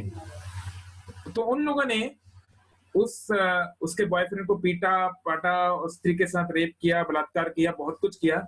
उसके बाद जो उन्होंने चीजें की, उसके शरीर में रॉड डाली गई और बहुत कुछ, मतलब अनइमेजिनेबल जो चीजें हुई। तो उसके बाद उनमें से एक व्यक्ति से बाद में चल के उनपे केस हुए, एक व्यक्ति ने सुसाइड किया, बहुत कुछ ओवर द इयर्स एनीवे। और तो एक व्यक्ति से पूछा गया था, एक न्यूज़पेपर में आर्टिकल आया था कि आपने इतने हद तक, मतलब आप अमानवीय कैसे हो गए, ये जानवरों जैसा कृत्य कैसे कर दिया। तो उस व्यक्ति ने एक बात बोली, उसने बोली कि सामान्य तौर पर मैं ऐसा कभी नहीं कर सकता था। उस दिन हुआ क्या कि रात का समय था, मैं शराब पिए हुआ था और मैं पहला व्यक्ति नहीं था जो आगे गया। मेरे कुछ दोस्त थे, वो स्त्री के साथ कुछ हरकतें करने लगे, उसके कपड़े वपड़े फाड़ दिए, उसको उत्तेजित करने लगे, जो भी है। तो उस उत्तेजना में मैं बह गया। और एक बार जैसे आप, कोई बड़ी नदी है जैसे महानदी, आप उसमें एक बार गिर गए, महानदी में जाना या ना जाना आपके हाथ में है, लेकिन एक बार आप उसमें कूद गए तो महानदी का फोर्स आपको बहला ले जाएगा, अगर आप बहुत अच्छे तैराक नहीं है तो। 99% लोग महानदी जैसी बड़ी नदी को के सामने नहीं टिक पाएंगे। तो ऐसे ही एक बार आपने विलिंग कर लिया तो मन बहुत स्ट्रांग है, मन की शक्ति बहुत स्ट्रांग है। तो वो बोल रहा है कि मैं जानता था कि मैं गलत कर रहा हूं, पर मैं अपने आप को रोक नहीं पा रहा था। हाँ, मैं जानता था कि ये गलत है, फिर भी मैं वो कर रहा था। तो ये बात भी अर्जुन पूछ रहे हैं गीता में, एक श्लोक है कि हम तो गलत काम नहीं करना चाहते, हम तो नहीं चाहते कि हम कोई गलत काम करें, लेकिन ऐसा लगता है कोई हमसे करवा रहा है ना। कृष्ण बोलते हैं, अर्जुन बोलते हैं, लेट मी शेयर द श्लोक विथ यू।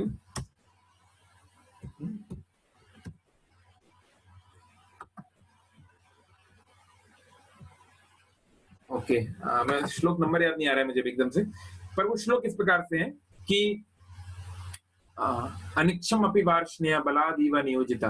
तो अर्जुन बोल रहे हैं कि हे वृष्णिवंशी, हे कृष्ण, अनिच्छम अपि वार्ष्णेय, मेरी इच्छा नहीं है, बलादीव नियोजिता, कोई मुझे नियोजित कर रहा है, कोई मुझे इसमें जबरदस्ती मुझे लगा देता है बलपूर्वक। ऐसा कैसे होता है, कैसे ऐसे हो जाता है कि हम वो नहीं करना चाहते फिर भी हमसे वो हो जाता है। हम नहीं चाहते हम किसी के ऊपर क्रोधित हों, फिर भी हम क्रोधित हो जाते हैं। हम नहीं चाहते कि हम अपने पढ़ाई को या अपने करियर ऑब्जेक्टिव्स को छोड़ के अनाप शनाप कार्यों में लगे, लेकिन हम कई बार लग जाते हैं। ऐसा क्यों होता है, इसका कारण क्या है? तो कृष्ण बताते हैं, कामेशा क्रोधेशा रजोगुणा समुद्भवा। हाँ, इसका कारण है, भगवान कृष्ण बोल रहे हैं, काम। कामेशा क्रोधेशा रजोगुणा समुद्भवा महाशनो महापापमा विद्धि इनम यह बैरिडम। हे अर्जुन, ये तुम्हारा सबसे बड़ा बैरी है। बैरी मतलब शत्रु। आपका, हमका, हम सबका सबसे बड़ा शत्रु है हमारी काम वासनाएं, हमारी वासनाएं, हमारी इलिसिट डिजायर्स, जिसकी कोई सीमा नहीं है ना। हम सोचते हैं कि एक बार मुझे ये मिल जाएगा तो फिर मेरा मन शांत हो जाएगा। नहीं, इस काम इच्छा को किससे कंपेयर किया गया? दावाग्नल। दावाग्नल मतलब होता है फॉरेस्ट फायर। जैसे जनवरी में ऑस्ट्रेलिया में फॉरेस्ट फायर हुई थी ना, बुश फायर। तो फॉरेस्ट फायर जो होती है बड़े बड़े शहरों को जला देती है, उससे कोई बच नहीं पाएगा इस प्रकार से। हाँ, तो और फॉरेस्ट फायर को कोई चालू नहीं करता है। ऐसे नहीं मैं जंगल में गया और क्योंकि मेरी दुश्मनी है किसी से, इसलिए मैंने जंगल में आग लगा दी, इसलिए बहुत बड़ा बन गया। जनरली ऐसा नहीं होता है। जनरली फ्रिक्शन के कारण फॉरेस्ट फायर चालू होती है। तो कोई उसको जाता नहीं है जलाने के लिए, स्वतः प्रकृति के नियमों के अनुसार फॉरेस्ट फायर जलती है और मानव सभ्यता का अंत कर सकती है, इतनी शक्तिशाली है। ऐसे ही आपके मन को जरूरी नहीं कि कोई जाके छेड़ेगा तभी वो खराब होगा। मन के अंदर ऑलरेडी ये नेचर है कि वो बहुत तेजी से जल सकता है, बहुत ही तेजी से। और ये होता क्यों है? ये काम वासना के कारण। व्यक्ति सोचता है मैं इतना पैसा कमा लूं, उतना पैसा कमा लूं, उतना पैसा कमा लूं कि मैं शांत हो जाऊं, सेटिस्फाइड हो जाऊं लाइफ में। कभी नहीं होगा वो कभी नहीं होगा। व्यक्ति सोचता है मैं इतना सेक्स कर लूं, मैं इतना सेक्स कर लूं। उसकी पत्नी है, पर पत्नी अब थोड़ा पुरानी हो गई, अब उतना आनंद नहीं आता है, एक दूसरी गर्लफ्रेंड होनी चाहिए। या फिर अब देखिए हर मूवी में होता क्या है, हर मूवी में वही सुंदर लड़का होता है, वही सुंदर लड़की होती है, अलग अलग एक्ट्रेस होते हैं।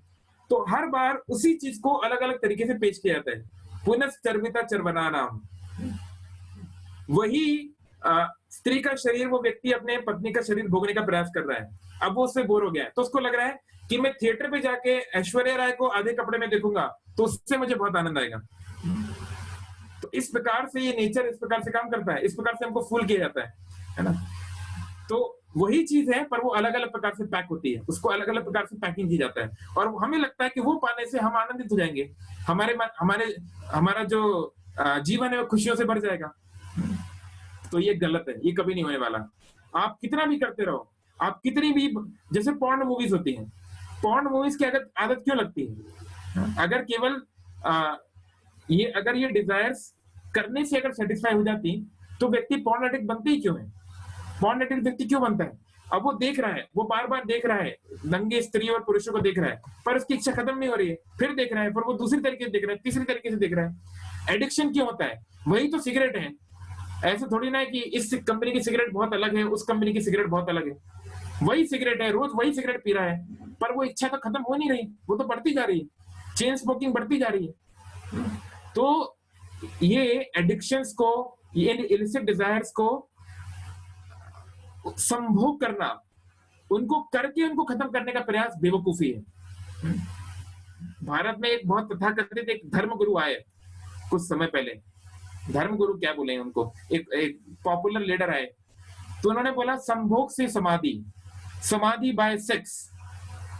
समाधि बाय सेक्स का मतलब है तुम इतना सेक्स करो कि सेक्स करने की इच्छा खत्म हो जाए। आप उनके आश्रमों में जाओगे वेस्ट में, तो आश्रम में जाने के पहले आपको HIV कार्ड दिखाना पड़ता है कि आप HIV पॉजिटिव तो नहीं है, तभी आपको एंट्री होती है। तो ये जो फिलॉसफी है, ये जो दर्शन है, इट विल नॉट वर्क, ये काम नहीं करेगा। एक जो वैश्या होती है, एक वैश्या कितने पुरुषों के साथ संग करती है, तो क्या उसका जीवन आनंद से भर जाता है? क्या वो सबसे ज्यादा खुश व्यक्ति है दुनिया में? नहीं।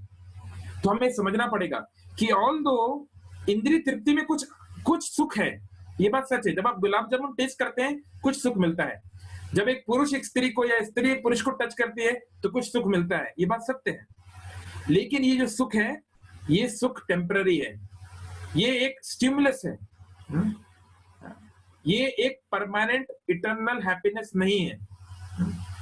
ये हमें भेद करना आना चाहिए इस सुख में और आनंद में, जिसकी हम बात कर रहे हैं, जो भावनाओं के आधार पर, जो सेवा के आधार पर काम होता है, उसमें और इसमें बहुत अंतर है, जमीन आसमान का अंतर है। गीता में एक श्लोक है, व्हाट इज दिस,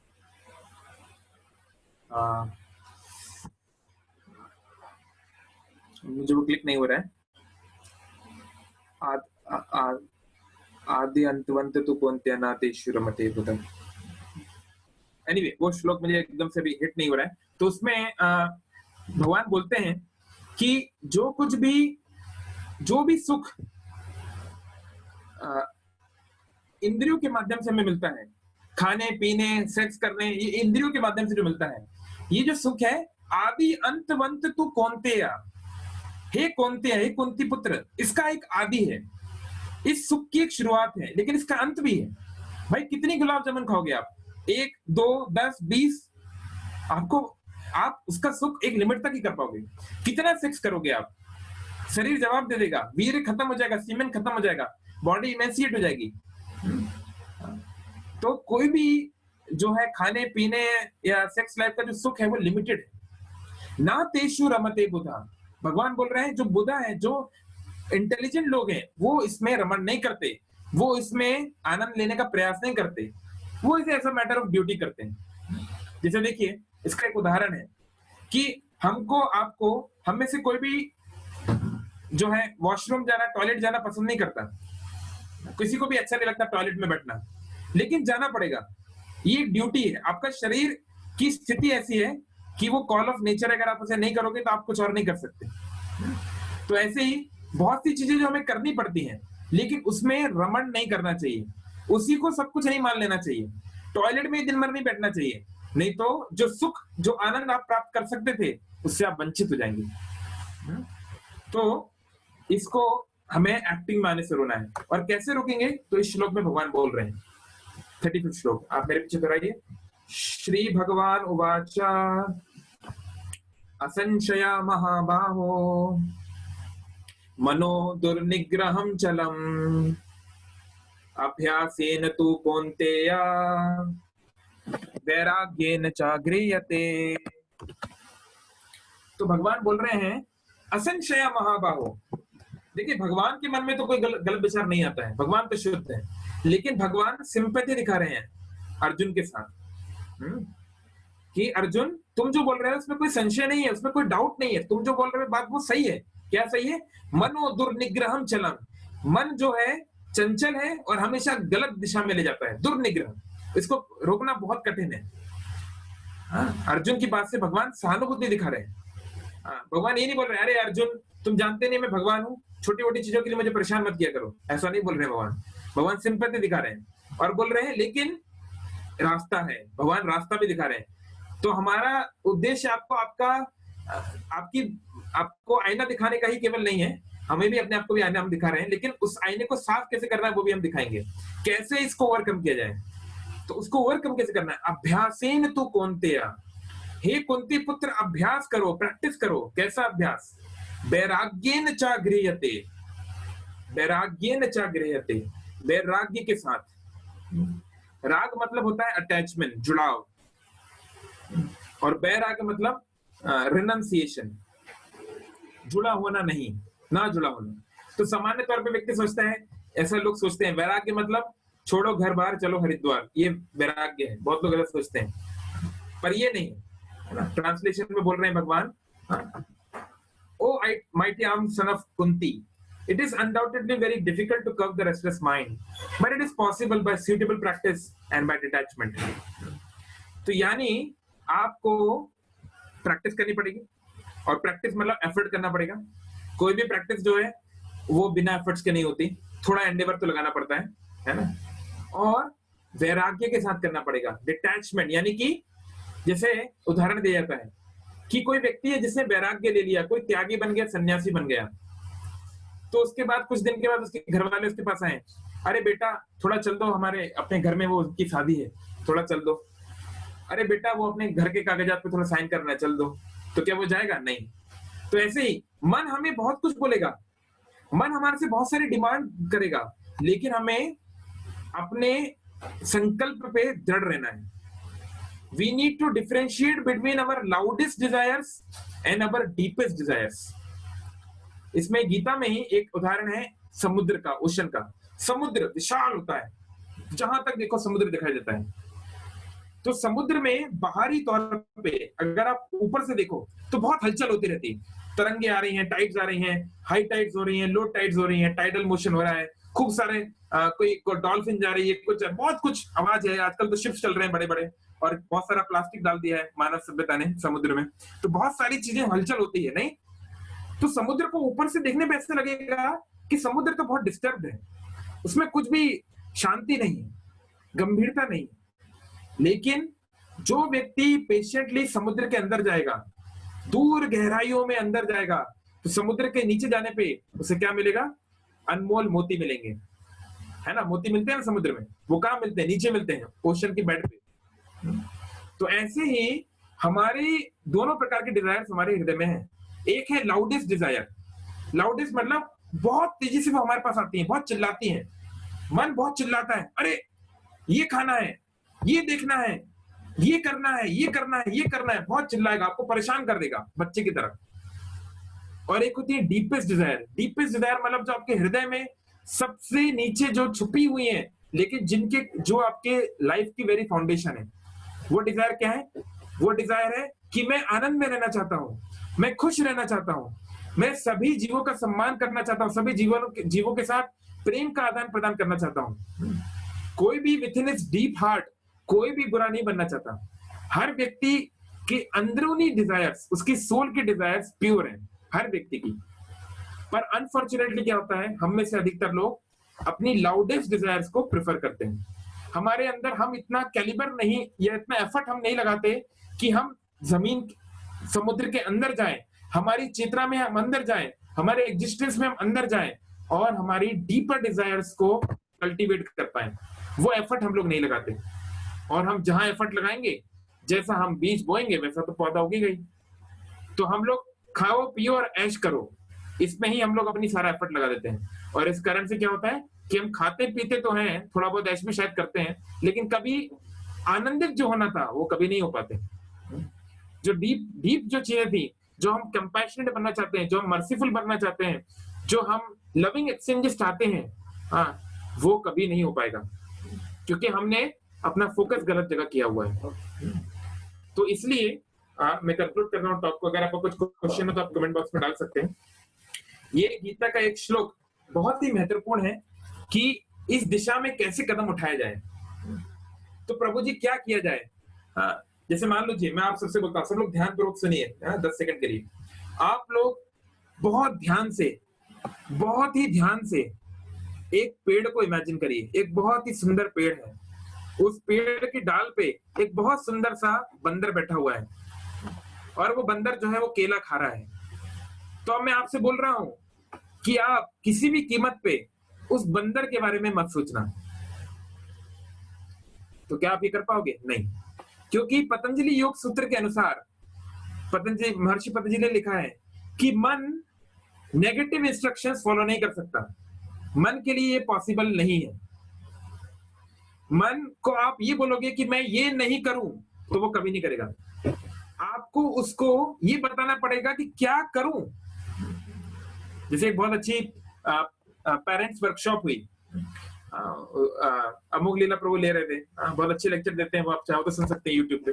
तो बहुत अच्छी बात बोल रहे थे कि बच्चों को हमेशा माता पिता बताते हैं, बेटा ये मत कर, बेटा वो मत कर, बेटा यहाँ मत जा, बेटा वो मत कर। पर ये तो बताओ बेटा करे क्या। तो पहले ये बताओ बेटा ये करो, फिर ये बताओ कि क्या ना करो। तो संस्कृत में 2 शब्द है, यम और नियम। क्या करना है बाद में बताओ क्या नहीं करना है। यम फिर नियम। तो पहले हमारे जीवन में हमें करना क्या है, पहले वो समय डिसाइड हो जाए, फिर बात आएगी कि क्या नहीं करना है उस लक्ष्य की प्राप्ति के लिए। तो हमें ये जानना चाहिए कि जब हम लोग स्पिरिचुअली रियलाइज होते हैं, जब हम इस भक्ति पथ पे अग्रसर होते हैं, जब हमारा परम आनंद के सोर्स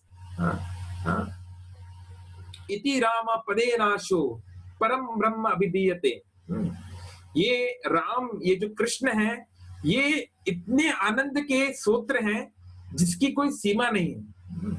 नहीं तो कोई लोग क्या मूर्ख हैं जो अपना अच्छा खासा करियर, अपनी अच्छी खासी नौकरी या बहुत कुछ छोड़ के, बहुत सारे लोग जो पूरी तरह राम नाम कृष्ण नाम की शरण में आए हैं, जरूर उनको कुछ मिल रहा होगा ना, जरूर उनको कोई आनंद मिल रहा होगा ना। नहीं तो मूर्ख थोड़ी ना है कि सब छोड़ के चले जाएंगे, है ना। एक्चुअली सन्यासियों का जो सन्यास है वो केवल दिखावा होता है, क्योंकि सन्यासी जो असली सन्यासी है, मेरा मतलब, वो अंदर में इतना आनंद में है, उसको हायर टेस्ट मिल चुका है कि उसे छोटी मोटी चीजों में आनंद ही नहीं आता। जैसे सपोज कोई व्यक्ति है, वो व्यक्ति के पास एक ऑडी कार है, बहुत फास्ट, एक बढ़िया स्पोर्ट्स कार है, हाँ, तो वो लेकिन उसने छुपा के रखी हुई है। उसका एक खुद का बंगला है जिसमें वो चलाता है, बाहर नहीं दिखाता। और बाहर जो सामान्य लोग हैं सब मारुति सुजुकी चलाते हैं, पर वो देखते हैं कि इस व्यक्ति का मारुति सुजुकी में कोई इंटरेस्ट ही नहीं है। तो क्या बात है कि मारुति सुजुकी से उसने संन्यास ले लिया? उसका कारण है कि उसके पास एक बड़ी ऑडी कार है अंदर, जो तुम नहीं जानते। तो ऐसे ही जो व्यक्ति भगवत तत्व को जानते हैं, जो भगवान से जुड़ने से जिनको आनंद मिल रहा है, जितना जितना व्यक्ति को भगवान से जुड़ता जाएगा, उतना उतना उसका सांसारिक आनंद कम, उसमें सांसारिक आनंद में उसकी रुचि कम होती जाएगी। ये बहुत नेचुरल है। इसलिए आप सोचते हैं कि वो व्यक्ति ये क्यों कर रहा है, वो इतना दुख क्यों झेल रहा है, वो क्यों एक टाइम खा रहा है, वो ये ऐसा क्यों कर रहा है, उसने घर क्यों छोड़ दिया, वो सब केवल दिखावा है। उसको उससे बड़ा कुछ मिल रहा है तब वो ऐसा कर रहा है, नहीं तो वो ऐसा क्यों करेगा? वो मूर्ख थोड़ी ना है, उसको भी तो आनंद चाहिए। यहाँ मैं बात कर रहा हूँ जेन्युइन लोगों की, जो जेन्युइनली इस बात पे चलना चाहते हैं। कोई अगर एक बड़ा धर्मगुरु बनने के लिए या लाखों करोड़ों फॉलोअर के लिए ऐसा कर रहा है तो अलग बात है, पर सामान्य तौर पर कोई ऐसा नहीं करता। तो ये चीज गीता में भी बताई गई है, जो स्क्रीन पे आपको दिख रहा है।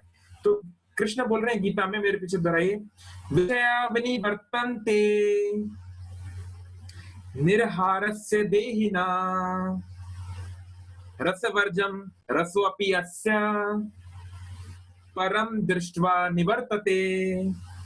तो बोल रहे हैं विषय, विषय मतलब होता है सब्जेक्ट। आप लोगों ने हिंदी में पढ़ा था ना बेटा, तुम कौन कौन से विषय पढ़ते हो? सोशल साइंस, साइंस, है ना, विषय। सब्जेक्ट्स, लेकिन यहाँ ये कौन से सब्जेक्ट्स हैं? इंद्रियों के सब्जेक्ट्स, है ना? इंद्रियां जिसके माध्यम से आनंद लेती हैं, तो उन वो, और विनिवर्तनते, वर्तनते, आप उसको उससे रोक रहे हो, यानी आप इंद्रियों को इंद्रियों के ऑब्जेक्ट या उसके आनंद के सूत्र से रोकना चाहते हो। जैसे कई लोग बोलते हैं ठीक है, ठीक है, मैं मेरे मन में कोई भी गलत ख्याल नहीं लाऊंगा, आज से गुलाब जामुन के बारे में नहीं सोचूंगा, कभी गुलाब जामुन नहीं खाऊंगा, कभी भी गुलाब जामुन जो ब्राउन कलर की होती है उसके बारे में नहीं सोचूंगा, कभी भी जो गुलाब जामुन जो मिश्रा जी की दुकान में मिलती है वहां कभी नहीं जाऊंगा। तो ये नई नई नई नई नेति, इसको बोलते हैं संस्कृत में नेति, नेति नेति ना इति, ये नहीं ये नहीं ये नहीं, ऐसे बोलने से कुछ नहीं होगा, ऐसे तुतलाने से कुछ नहीं होगा। मैं किसी स्त्री के बारे में नहीं सोचूंगा, मैं आंखें बंद कर लूंगा, मैं जंगल में चले जाऊंगा, कोई स्त्री या कोई पुरुष को नहीं देखूंगा। तो ये ना बोलने से कुछ नहीं होगा, हा? उससे कोई फायदा नहीं होने वाला है। तो ये चीज बोल रहे हैं, निरहारस्य देहिना, आपने इसको आहार नहीं दिया। आप सोच रहे हैं कि मैं इंद्रियों को उसका आहार नहीं दूंगा, मैं अच्छा नहीं खाऊंगा, मैं अच्छे कपड़े नहीं पहनूंगा, हाँ, मैं अपोजिट सेक्स अपोजिट जेंडर का एसोसिएशन नहीं करूंगा, तो शायद मेरे अंदर की इच्छाएं खत्म हो जाएंगी। पर गीता बोल रही है, भगवान बोल रही है, रुक जाओ भाई, ऐसा नहीं होने वाला। क्यों? रसवर्जम, तुमने रस को रोकने का प्रयास तो किया, वर्जन करने का प्रयास किया, पर रसोअप्यस्य, अपि मतलब किंतु, रस तब भी रहेगा, उसकी चाहत वो खत्म नहीं होगी। परम दृष्टवा निवर्तते, यानी कि नो नो बोलने से कुछ नहीं होगा, आर्टिफिशियल रिनंसिएशन से कुछ नहीं होने वाला। बंगाल में बिहार में एक नदी बहती है, उस नदी का नाम है क्या नाम है उस नदी का? मैं एकदम से मुझे क्लिक नहीं कर रहा। फाल्गु नदी, हाँ फाल्गु नदी, हाँ फाल्गु नदी बोलते हैं इसको। तो फाल्गु नदी बहती है बिहार में। इसकी खासियत क्या है कि इस नदी को आप दूर से देखोगे तो लगेगा कि ये सूखी है, कुछ पानी नहीं है उसमें, मिट्टी है, रेत है इत्यादि। तो आप चलोगे, चलो छोड़ो, यहाँ पे हम चलते हैं, यहाँ पे हम कुछ अपना पौधा उगाएंगे, कुछ चावल की खेती करेंगे, या यहाँ पे हम जाके कुछ क्रिकेट खेलेंगे, जो भी आपके मन में विचार है। आप गए, तो आप गए सोच के कि इसमें पानी नहीं है, लेकिन जैसे ही आप पैर रखोगे अंदर पूरा पानी पानी है, दलदल है, फंस जाओगे। इसलिए इस नदी के नाम से एक कॉन्सेप्ट आ गया, उसको बोलते हैं फाल्गु वैराग्य। फाल्गु वैराग्य मतलब बहुत सारे लोग संसार से वैराग्य ले लेते हैं, बाल काट लेते हैं या दाढ़ी बढ़ा लेते हैं या गेरुआ वस्त्र ओढ़ लेते हैं, तो संसार को दिखाते हैं कि हमारे अंदर पानी नहीं है, हम तो सूख चुके हैं, यानी हमारे अंदर इस संसार को भोगने की कोई इच्छा नहीं है। वो ऐसा बताना चाहते हैं संसार को, लेकिन हृदय के अंदर एक बार आप गए, एक बार जब आप उनके पास जाओगे, आपका पैर जैसे पड़ेगा आप फंस जाओगे, उनके हृदय का, उनका जो पानी है जो दलदल की तरह आपको पकड़ लेगा। तो ऐसा होता है कि बहुत संसार को दिखाने का वैराग्य, फाल्गु वैराग्य जो है वो किसी काम का नहीं है। अंदर की जब तक गंदगी हटती नहीं तब तक वो वैराग्य का कोई यूज नहीं है। इसलिए एक जो भक्त होता है, एक जो डिवोटी होता है, उसको ऑनेस्ट होना बहुत जरूरी है, उसको ये बात मानना जरूरी है कि मेरे अंदर ये बातें हैं, तब वो आगे इंप्रूव कर सकता है। अगर आप दूसरे को दिखाने के लिए, रेपुटेशन की, अगर आप एक फॉल्स इमेज क्रिएट करने के लिए आप दुनिया को कुछ समय धोखा दे सकते हैं, पर कब तक धोखा देंगे और उससे आपको मिलेगा क्या? मरते समय तो वो धोखा आपको काम नहीं आएगा। तो इसलिए भगवान बोल रहे हैं परम दृष्टवा निवर्तते, परम मतलब higher. Arjun, go for higher taste, higher taste को पाने का प्रयास करो। एक बार जब ऊंची चीज मिल जाएगी तो छोटी चीज अपने आप छोड़ दोगे। एक बार ऑडी कार मिल गई तो मारुति सुजुकी को देखकर भी तुम्हारा मन नहीं जाएगा, तुम्हारा मन उसमें लगेगा ही नहीं। एक बार जब उच्चतर स्वाद मिल जाएगा, एक बार जब गहन आध्यात्मिक आनंद आपको मिल जाएगा, तो भौतिक आनंद आपको डिस्टर्ब नहीं करेगा। जैसे एक बार आप बिलियनियर बन गए तो रास्ते में पड़ा हुआ ₹1 के सिक्के को उठाने के लिए आप एफर्ट नहीं लगाओगे। ऐसा एक बार एक बताया गया था कि बिल गेट्स को अगर $100 पड़े मिलते हैं रास्ते में तो वो उसको उठाएंगे भी नहीं। क्यों? क्योंकि उठाने में जितना टाइम लगता है उतने समय में वो $100 से ज्यादा कमा लेंगे, तो इसलिए उनको उठाने की आवश्यकता नहीं है। तो कहने का मतलब है कि ये है तरीका कि हमें जेन्युइन ये बोलने से कि हाँ मैं बुरा नहीं करूंगा, मैं बुरा नहीं सोचूंगा, मेरा गांधी, ये किसी ने बंदर बनाए गांधी जी के 3 बंदर, बुरा मत देखो, बुरा ये मत करो, वो ठीक है, वो एक शुरुआती स्तर पे हो सकता है, पर वही इसका सोल्यूशन नहीं है। सोल्यूशन है क्या देखूं? चलो आपने बोला गांधी जी बुरा मत देखो, गुड, तो ये तो बताइए देखो क्या? क्या मैं सुनूं, क्या मैं कहूं? क्योंकि इंद्रियां तो है, उसको मैं जंगल में जाके थोड़ा ना रह सकता हूँ, जंगल में भी जाऊंगा तो क्या होगा, मन तो मेरा वही है, मन तो जंगल में भी वही है ना? एक ऋषि हुए, हाँ, वो ऋषि ने सब कुछ छोड़ के पानी के अंदर तपस्या की, वो पानी के अंदर रहकर हजारों साल तक तपस्या कर रहे थे, सबर मुनि। तो हुआ क्या, एक दिन उन्होंने देखा कि 2 मछलियां, एक मेल मछली और एक फीमेल मछली आपस में सेक्स कर रहे हैं। तो वो फीमेल और मेल मछली को देख के मुनि का मन बिगड़ गया, उनके मन में इच्छा आ गई कि हमें भी थोड़ा करना चाहिए, और उन्होंने अपनी तपस्या छोड़ के पास के राजा के पास गए, वहां की राजकुमारी से शादी की। तो ये एक एग्जाम्पल है श्रीमद् भागवतम में, कि पानी के अंदर चले जाने से या ना करने से कुछ नहीं होगा। ये बताओ क्या करूं, हाँ हाँ क्या है, पहले हाँ हाँ पे ध्यान दो, फिर नाना पे ध्यान दिया जाएगा, है ना? तो ये है तरीका। तो क्या करना चाहिए? मन को कंट्रोल करने का एक ही तरीका है, मंत्र।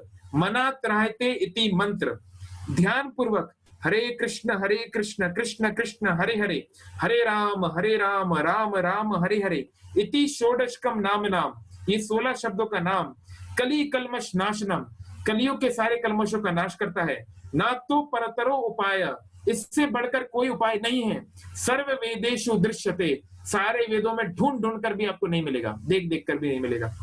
हाँ, तो ये कोई मैं आपको नहीं बोल रहा हूँ, ये कोई इस्कॉन का बनाया हुआ मंत्र नहीं है, ये लाखों लाखों सालों से लाखों लाखों लोग जो करते आ रहे हैं, जिससे वो अपने आनंद की अनुभूति किए हैं, वही मार्ग को हम आपको बताने का प्रयास कर रहे हैं। और ये केवल एक किताबी बात नहीं है, हमने खुद अपने जीवन में इसका असर देखा है, इसलिए आपको हम बता रहे हैं। ठीक है, तो let's focus on what to do, let's not focus so much on what not to do, वो बाद में आएगा, लेकिन let's first focus on what to do, है ना? तो आर्टिफिशियली ये नहीं हो पाएगा, तो लेट्स फर्स्ट, दैट्स व्हाई हमें रोज एक प्रेयर करनी चाहिए। चैतन्य महाप्रभु ने एक बहुत अच्छी प्रेयर दी, ए नंद तनुजा किंकरम, हे नंद तनुज, हे सन ऑफ नंद महाराज, क्या करूं मैं? पतिताम माम विषमे भवाम बुधो, मैं इतना पतित हूं, मैं इतना गिरा हुआ हूं कि इस विष, इस पॉइजन के सागर में मैं गिर गया हूं। मतलब पॉइजन की एक बूंद पीने से ही व्यक्ति मर जाता है ना, कितना तड़पता है वो। पॉइजन के सागर में अगर आप गिर जाओगे तो क्या होगा? और अब मैं हेल्पलेस हूं, मैं कुछ नहीं कर सकता, क्या करूंगा मैं? सागर को तो क्रॉस नहीं कर सकता। कृपया तब पाद पंकजा, आप कृपया करिए, आप प्लीज मर्सी दिखाइए, और अपने चरणों में, अपने पाद पंकज में स्थित धूलि सदृशम विचिंतया, मुझे आश्रय दीजिए, मुझे एक धूलि के समान आश्रय दे दीजिए। तो ये हमें भगवान से प्रेयर्स करना इसलिए इतना महत्वपूर्ण है। हमें समझना पड़ेगा, हमारी दुर्गति को सदगति में केवल भगवान बदल सकते हैं, कोई मैं आप और कोई नहीं बदल सकते। हम भक्त लोग, हम लोग आपस में एक दूसरे की हेल्प कर सकते हैं, हाँ, लेकिन अल्टीमेटली भगवान ही है जो हमारी हेल्प कर पाएंगे, ultimate help. Okay, so let us, तो मैं विनती करता हूँ आप में से जो लोग हरे कृष्ण महामंत्र का जप करते हैं, और इसको अच्छे से करिए, उसको कीर्तन के रूप में आप गा सकते हैं, श्लोकों के रूप में गा सकते हैं, और ये श्रीमद् भगवत गीता, श्रीमद् भागवतम, इसका रोज अध्ययन करिए, कम से कम 15 मिनट, ताकि बार बार आपको याद रहे क्या करना है क्या नहीं करना, शबरी मुनि जैसे उदाहरण आपको मिलते रहे, ताकि आप रिजोल्यूट रहें, डिटरमाइंड रहें अपने पर्पस में। तो ये 2 चीजें आप करेंगे, और अगर आप अच्छे एसोसिएशन में रहेंगे तो जरूर धीरे धीरे स्पिरिचुअल लाइफ में हम आगे बढ़ेंगे, हमारे मन के डर्टी थॉट्स धीरे धीरे कम होते जाएंगे। मैं ये नहीं बोल रहा कि चमत्कार हो जाएगा, ये घुटी पे पी लो और इससे आपका सब ठीक हो जाएगा, इसके लिए आपको खुद मेहनत करनी पड़ेगी, लेकिन इसका रिजल्ट जो है बहुत क्विकली आता है as compare to any other process. Okay, so thank you very much. और जो लोग ये हरे कृष्ण महामंत्र नहीं जानते हैं या कैसे जब करना, अगर आप जानना चाहते हैं तो आप हमें WhatsApp number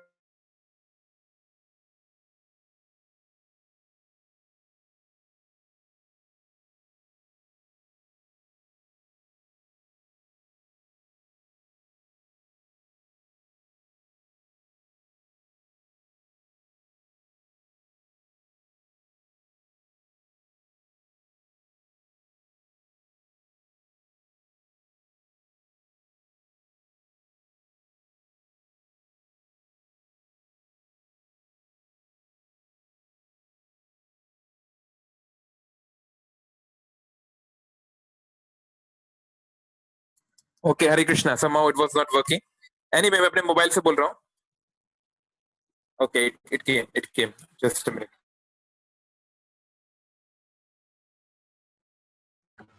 okay, Hare Krishna. So उनके जो डिसाइपल्स थे वो लोग मैरिज जो है ना लेते थे, एलएसडी लेते थे और प्रैक्टिकली मल्टीपल रिलेशनशिप्स में थे. सब कुछ जो आप लोग, हम भारतीय लोग सोच सकते हैं इससे बहुत ऊपर का वो लोग सब कर चुके थे. लेकिन उनके जीवन में परिवर्तन आया और वो लोग जो हैं भगवान के ऐसे भक्ति कर रहे थे, भक्ति करने लगे सब कुछ छोड़ के, कि जो तथाकथित हिंदू लोग भी हम लोग नहीं कर पाते हैं. तो ये पावर है हरि नाम की, ये पावर है भगवान के भगवत गीता के मैसेज की.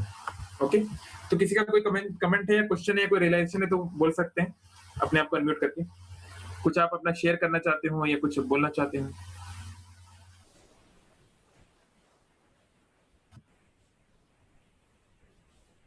कुछ नहीं.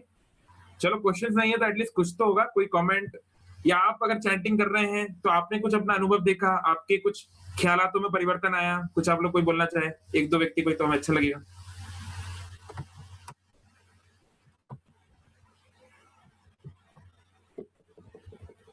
कमान, कोई तो बोलिए. हरे कृष्णा. कौन बोलेंगे? अभिषेक, ठीक है, आप बोलो, आपने कमेंट किया तो. what changes you saw? Is there Abhishek? Yes Yeah. प्रभु जी, हरे कृष्णा. अभिषेक एक किट यूनिवर्सिटी के एक स्टूडेंट है. यस. आप कब से चैंटिंग कर रहे हैं हरे कृष्ण महामंत्र? अभी 5 months हो गया प्रभु जी, 5-6 5 months. months हुआ है. तो आपने अपने अंदरूनी रूप से आपने क्या परिवर्तन देखा अपने अंदर? कुछ आप शेयर करिए जो भी है ऑनेस्टली. यस प्रभु, बहुत सारे बैड हैबिट्स मतलब अभी तो नहीं है, बहुत सारे, जैसे कि किसी के बारे में गलत सोचना, कि जेलस फील करना किसी के बारे में, कंपैरिजन करना बहुत सारे लोगों से, वो सब नहीं है. और मन भी थोड़ा शांत है. पहले बहुत कुछ ओवर थिंकिंग करता था, बहुत सारे थॉट्स कंट्रोल नहीं आता था, अब थोड़ा बहुत कम हुआ है. देखिए, अभिषेक एक जीता जाता उदाहरण है हम सबके लिए, है ना. तो अंग्रेजी में एक कहावत है, the proof of pudding is in eating. Cake अच्छा बना है कि नहीं उसको खा के देखना पड़ेगा. तो ये सच में ये हरे कृष्ण महामंत्र काम करता है, भगवत गीता काम करती है कि नहीं, उसके लिए इसको करके देखिए. हमारे एक इस्कॉन में एक बहुत सीनियर डिवोटी थे, तमल कृष्ण महाराज. वो बोलते थे, कोई अगर 6 महीने 16 माला हरे कृष्ण महामंत्र का जप करता है और 1 घंटा भगवत गीता भागवतम पढ़ता है, और अगर उसके जीवन में अंतर नहीं आया तो मैं $1 मिलियन उसको दूंगा, यानी 7 करोड़ रुपए. तो मैं उसको 7 करोड़ रुपए दूंगा अगर उसके जीवन में परिवर्तन नहीं आया तो. बहुत खुलेआम उन्होंने चैलेंज दिया था. तो अगर आप भी ऑनेस्टली अपने लाइफ में परिवर्तन चाहते हैं, यू विल हैव दिस. ठीक है, और कोई कुछ बोलना चाहते हैं, कुछ शेयर करना चाहते हैं, कुछ रियलाइजेशन, समथिंग जो उन्होंने देखा हो, अपने जीवन में कुछ महसूस किया हो? हरे कृष्ण प्रभु जी. हरे कृष्णा दीपक को. यस. हाँ, हरे कृष्ण प्रभु जी. हाँ, मैं अभी 3 महीने से कर रहा हूँ चैंटिंग. तो चेंजेस तो आया है बहुत कुछ. मैं प्योरली नॉन वेजिटेरियन था, तो अभी फिलहाल 3 महीना हुआ है कि अभी तक मैंने तो उसकी तरफ ध्यान नहीं दिया, वैसा थिंकिंग भी नहीं आ रहा है, और बहुत सारा चीज तो चेंज हुआ है. माइंड भी कंट्रोल हुआ है. पहले बहुत भटक रहा था, डिफरेंस नहीं पता था कि माइंड ही सब कुछ कर रहा बोल के. अभी एटलीस्ट ये पता चला क्या है माइंड, ये टेंशन वगैरह क्यों होता है, क्या है. हाँ, ये सब माइंड करवाता है. ये सब बहुत सारे स्पीचेस सुनने के बाद मेनली ये चेंजेस आए. फरवरी में मैं गया था उज्जैन, हमारा ट्रेनिंग इंस्टीट्यूट है वहाँ पे. तो वहाँ पे उज्जैन में मुझे देवशीष प्रभु जी मिले. ओके, ठीक है, वो पूरा धीरे धीरे बहुत कुछ हुआ. But it helped you in that way. और कुछ मुझे और भी ये जानना है. हाँ, और भी जानना है, जैसे कि कुछ मतलब चीजों को जो है बहुत पहले हुआ है, ठीक है ना, उसको हम भूलना चाहते हैं या फिर भी उसके बावजूद भी वो क्या है बीच बीच में वो आ जाता है. तो इसका हम लोग कैसे कंट्रोल करें? बहुत अच्छा प्रश्न है. मैंने भी एक बार एक प्रश्न पूछा था, क्योंकि देखिए हम सब लोग, जैसे मैं 19 साल एक सामान्य जीवन जिताया हूँ. तो हमने सब कुछ किया, जो हमने हॉलीवुड मूवीज देखी, बॉलीवुड मूवीज देखी, सब कुछ किया. फॉर्चुनेटली फिजिकल लेवल पे बहुत कुछ नहीं किया लाइक कभी इस तरह से चीजें फिजिकल लेवल पे ब्रेक नहीं हुई, लेकिन मेंटल लेवल पे बहुत कुछ किया। तो हमने अपने गुरुदेव से पूछा था कि what's the hope, what we can do about this, क्योंकि वो विचार तो वो तो इंप्रेशन मन में है, हाँ वो आप उसको डिनाई नहीं कर सकते, वो चीजें तो मन में है, वो कहीं ना कहीं वो स्टोर्ड है मेमोरी में, तो उसका हमें क्या करना चाहिए।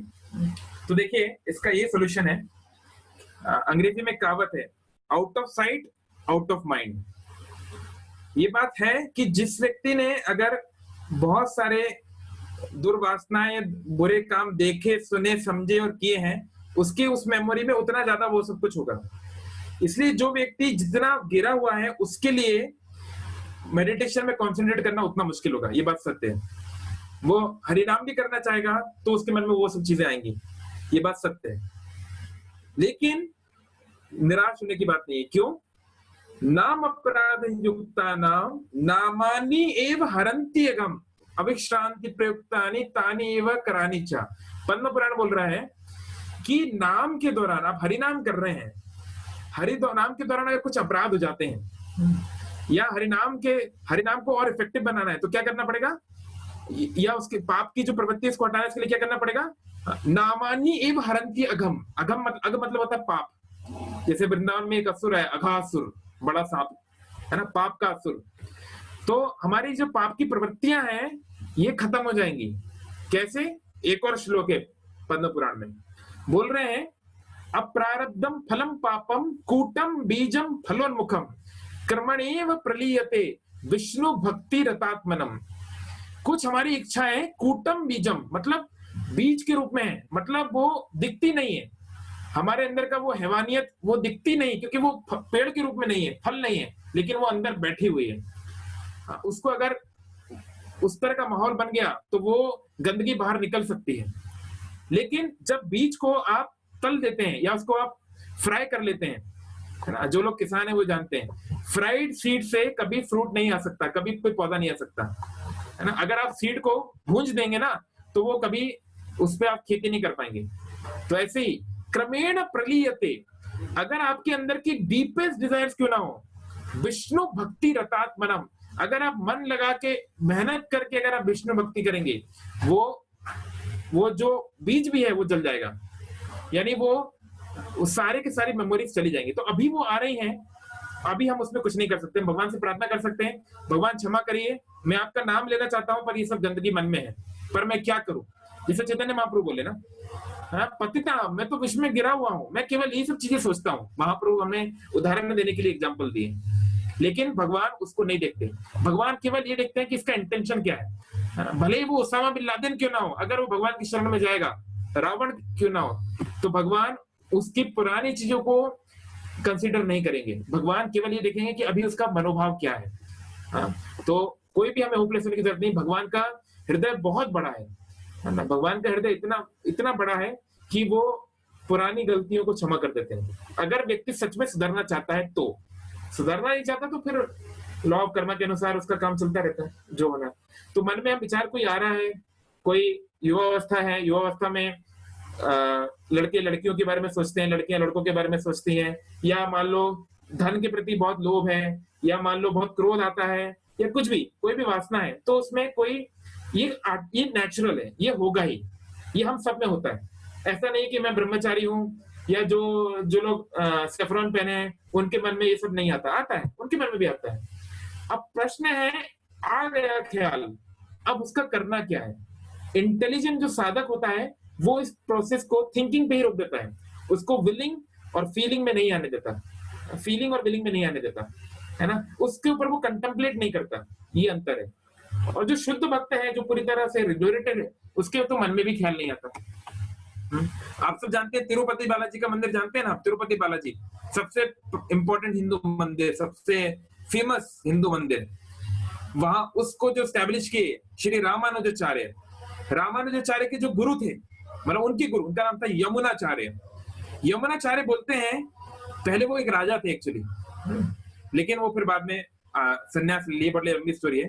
यमुनाचार्य बोलते हैं, जब भी मेरे मन में स्त्री का ख्याल आता है तो मैं तुरंत उस ख्याल के ऊपर थूक देता हूं। यानी ऐसे व्यक्ति के मन में भी जब देखिए हम स्त्री की बात करते हैं तो इसका मतलब नहीं कि स्त्री कोई गलत चीज, मतलब पुरुष के मन में स्त्री का ख्याल आएगा और स्त्री के मन में पुरुष का ख्याल आएगा, यानी अपोजिट सेक्स की हम बात कर रहे हैं, है ना। तो जब भी अपोजिट सेक्स का ख्याल आता है, हाँ, ऐसे महान व्यक्ति के मन में भी आ रहा है, हाँ, तो मैं उसके ऊपर थूक देता हूँ, यानी उसको मैं कंटेम्पलेट नहीं करता। हाँ हाँ, वो कैसी होगी, मैं उसको बहुत दिन से मिला नहीं, या वो क्या कर रही होगी, ये से बोलते हैं कंटेम्पलेशन। तो कंटेम्पलेशन नहीं करना है, ख्याल आ गया कोई बात नहीं, मूव ऑन, है ना। ये साधक को थोड़ा सा ये शुरुआत में ये एफर्ट करना पड़ता है, ये पेन लेना पड़ता है, बिना नो पेन्स नो गेन्स। इसलिए दुनिया में एक महाभारत का श्लोक है कि दुनिया में केवल दो लोग हैं जो पूरी तरह खुश हैं, एक है शुद्ध भक्त, लिबरेटेड व्यक्ति, मुक्त पुरुष, और दूसरा है पागल व्यक्ति जो पूरी तरह पागल है, जिसे पता ही नहीं कि क्या हो रहा है। बाकी दुनिया में कोई पूरी तरह खुश नहीं है। तो मैं, आप, हम में से कोई भी, हम लोग 100% हैप्पी नहीं हो सकते अभी, थोड़ा बहुत मिजरी तो रहेगा ही, क्योंकि हमारा मन 100% शुद्ध नहीं है। तो जैसे जैसे हमारा मन शुद्ध होगा, अभी 90% पॉल्यूटेड है, इसलिए 90% लाइफ में दुख है। आज से 10 साल बाद अगर वो 40% हो गया तो 40% होगा, लाइक दैट, इस प्रकार से। तो कोई होपलेस होने की बात नहीं है, it's a journey and we simply have to work on, we have to go on this path and things will work out, okay। और हरे कृष्णा। यस प्रभु जी, आज की क्लास में आपने बताया था कि जो मन में जो चिंतन आता है एक्चुअली, जैसे कि कुछ भी डिफरेंट, मतलब खराब चिंतन या कुछ भी आता है, तो ये कलिकाल का एक विशेषता है कि आपको उसका पाप का फल नहीं लगता है ना, आपने ये बोले थे। हरे कृष्णा जी। पर ये प्रभु जी जो थोड़ा साधना में करते भी हैं, जो साधना करते हैं, जो भगवान के नाम लेते हैं, तो उनको तो मगर ये बहाना नहीं कर सकते हैं कि हम मन में ऐसा सोचे और करते, मतलब कि उसका तो फल नहीं मिलेगा, क्योंकि ये तो गलत बात है ना। क्योंकि आप अगर साधक बन रहे हो, आप हरि नाम ले रहे हो, तो वो तो फिर नाम अपराध में आ जाएगा कि आप नाम लेते, ठीक है, नाम रहे हो। और प्रभु जी, और एक बात ये जो प्रैक्टिकल, हाँ, और एक प्रभु जी का प्रैक्टिकल एक्सपीरियंस बता रहा हूँ। जैसे प्रभु जी का क्वेश्चन था ना कि जो बार बार जो मन में जो आता है, जो पिछले कुछ ये होता है या कुछ होता है जो आपको हंट कर रही है, तो उससे बचने का जो मेरा खुद की लाइफ में जो प्रैक्टिकल सबसे बड़ा एक्सपीरियंस है, सबसे बेस्ट वे है कि आपको जिस भी आता है तो आप थोड़ा उसे कुछ क्षण के लिए अपने मन को, मतलब जो भटकता रहता है, उसको शांत करके आप महामंत्र जाप कीजिए। एंड सेकंड पॉइंट है, इमीडिएटली अगर आपके पास कुछ है, श्रवण कर लीजिए। जैसे कि कोई भी महाराज की जो क्लास हो गया, या फिर कोई भी प्रभु जी का जो क्लास हो गया, जो यूट्यूब में है, या फिर जैसे कि इस्कॉन की जो जितने भी सब क्लासेस है, या फिर आपकी जो नित्यम भागवत का जो होता है क्लासेस होता है, आप अगर कुछ भी सुन लेते हो या फिर महामंत्र ही सुन लीजिए, तो फिर आपका मन जो भटक रहा था वो अपने आप आके कंसंट्रेट होके हरि नाम पे पहुंच जाएगा। तो फिर आप उसमें से आपका जो मन जो मतलब एक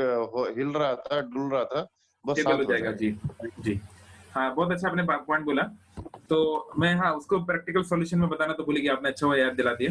तो पहला जो आपने बात बोली वो बात सही है, जानबूझ के नहीं करना है। मतलब प्रभु जी का प्रश्न था कि बिना हमारी इच्छा के वो ख्याल आ रहे हैं। जैसे मैंने बोला, कंटेम्पलेशन का मतलब है जानबूझ के सोचना। तो मैंने बोला ना, कंटेम्पलेशन नहीं करना चाहिए, मतलब कोई जानबूझ के अगर विचार कर रहा है तो वो गलत है ना। तो अपराध में और पाप में ये अंतर है। अपराध मतलब आप जानिया सुनिया विष खाइनो, जानते सुनते हुए अगर आप विष खा रहे हैं, विषय में आप लगा रहे हैं मन को, तो फिर वो एक अलग बात है। तो हाँ, कोई भी साधक को अगर, मतलब वो तो फिर एक हिपोक्रेसी हो जाएगी, या एक धोखा देने की बात हो जाएगी, है ना, कि वो कुछ समाज को दिखा रहा है और कुछ और कर रहा है। लेकिन मतलब अनचाहे रूप से अगर ऐसा हो रहा है उसकी पुरानी हैबिट्स के कारण, तो भगवान उसको बोल रहे हैं, गीता में ही भगवान बोल रहे हैं, ऐसे व्यक्ति को तब भी साधु मानना चाहिए अगर वो इस राह में है, लेकिन पहले के कुछ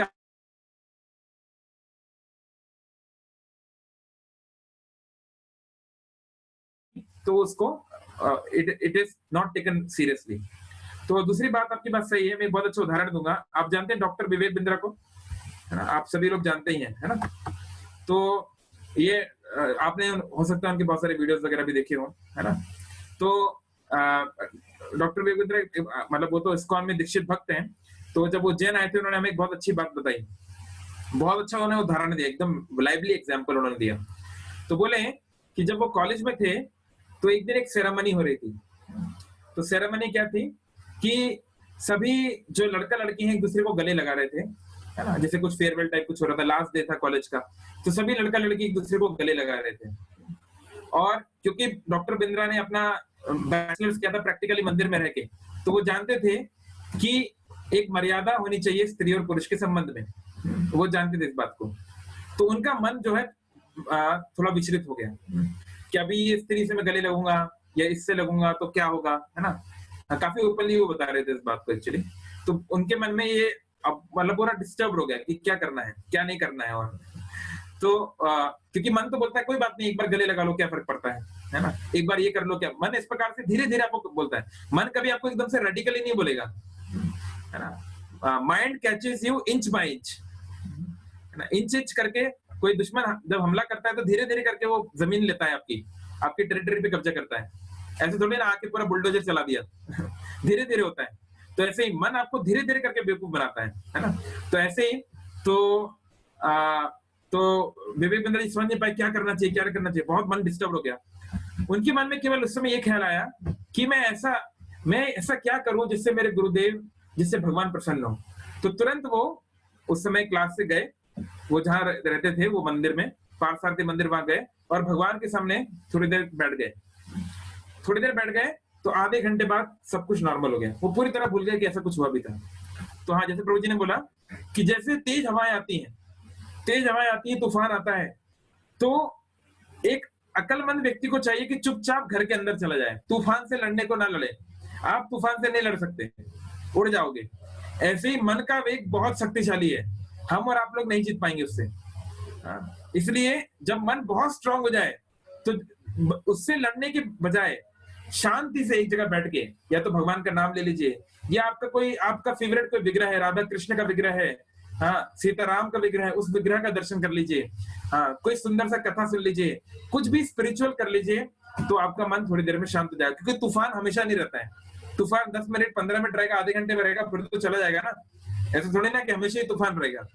तो ऐसे ही मन का वेग भी ऐसे ही होता है, मन थोड़ी देर के लिए एकदम इंटेंस हो जाएगा, लेकिन थोड़ी देर अगर आप उसको किसी तरह आप अपना मन को कहीं और लगा लो तो फिर वो चला जाता है। तो इस प्रकार से इसको करने की आवश्यकता है। Okay, thank you.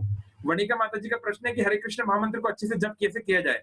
तो ये बहुत लंबा क्वेश्चन है माता जी, पर मैं शॉर्ट में बता रहा हूँ। मुख्य बात है, दो ही चीजें महत्वपूर्ण है जप में, चैंटिंग एंड हियरिंग। ध्यान पूर्वक मंत्र को बोलना, हरे कृष्ण कृष्ण कृष्ण हरे हरे, हरे राम राम राम हरे हरे, हरे कृष्ण कृष्ण कृष्ण हरे हरे, हरे राम राम राम हरे हरे। शब्दों को एक साथ नहीं जोड़ना और ध्यान पूर्वक सुनना, जो सबसे मुश्किल काम है। मन को सुनने में लगाना, कुछ सोचना नहीं। ये नहीं सोचना कि मैं पुरी में हूँ, जगन्नाथ जी के दर्शन कर रहा हूँ, या मैं बालाजी में हूँ, या स्विट्जरलैंड की वादियों में हूँ। कुछ भी नहीं सोचना है, केवल मन को सुनने में लगाना है।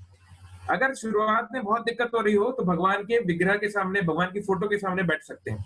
फोटो को आप देख सकते हैं, लेकिन खुद से इमेजिन मत करिए फोटो, क्योंकि मन को सुनने में लगाना है ना।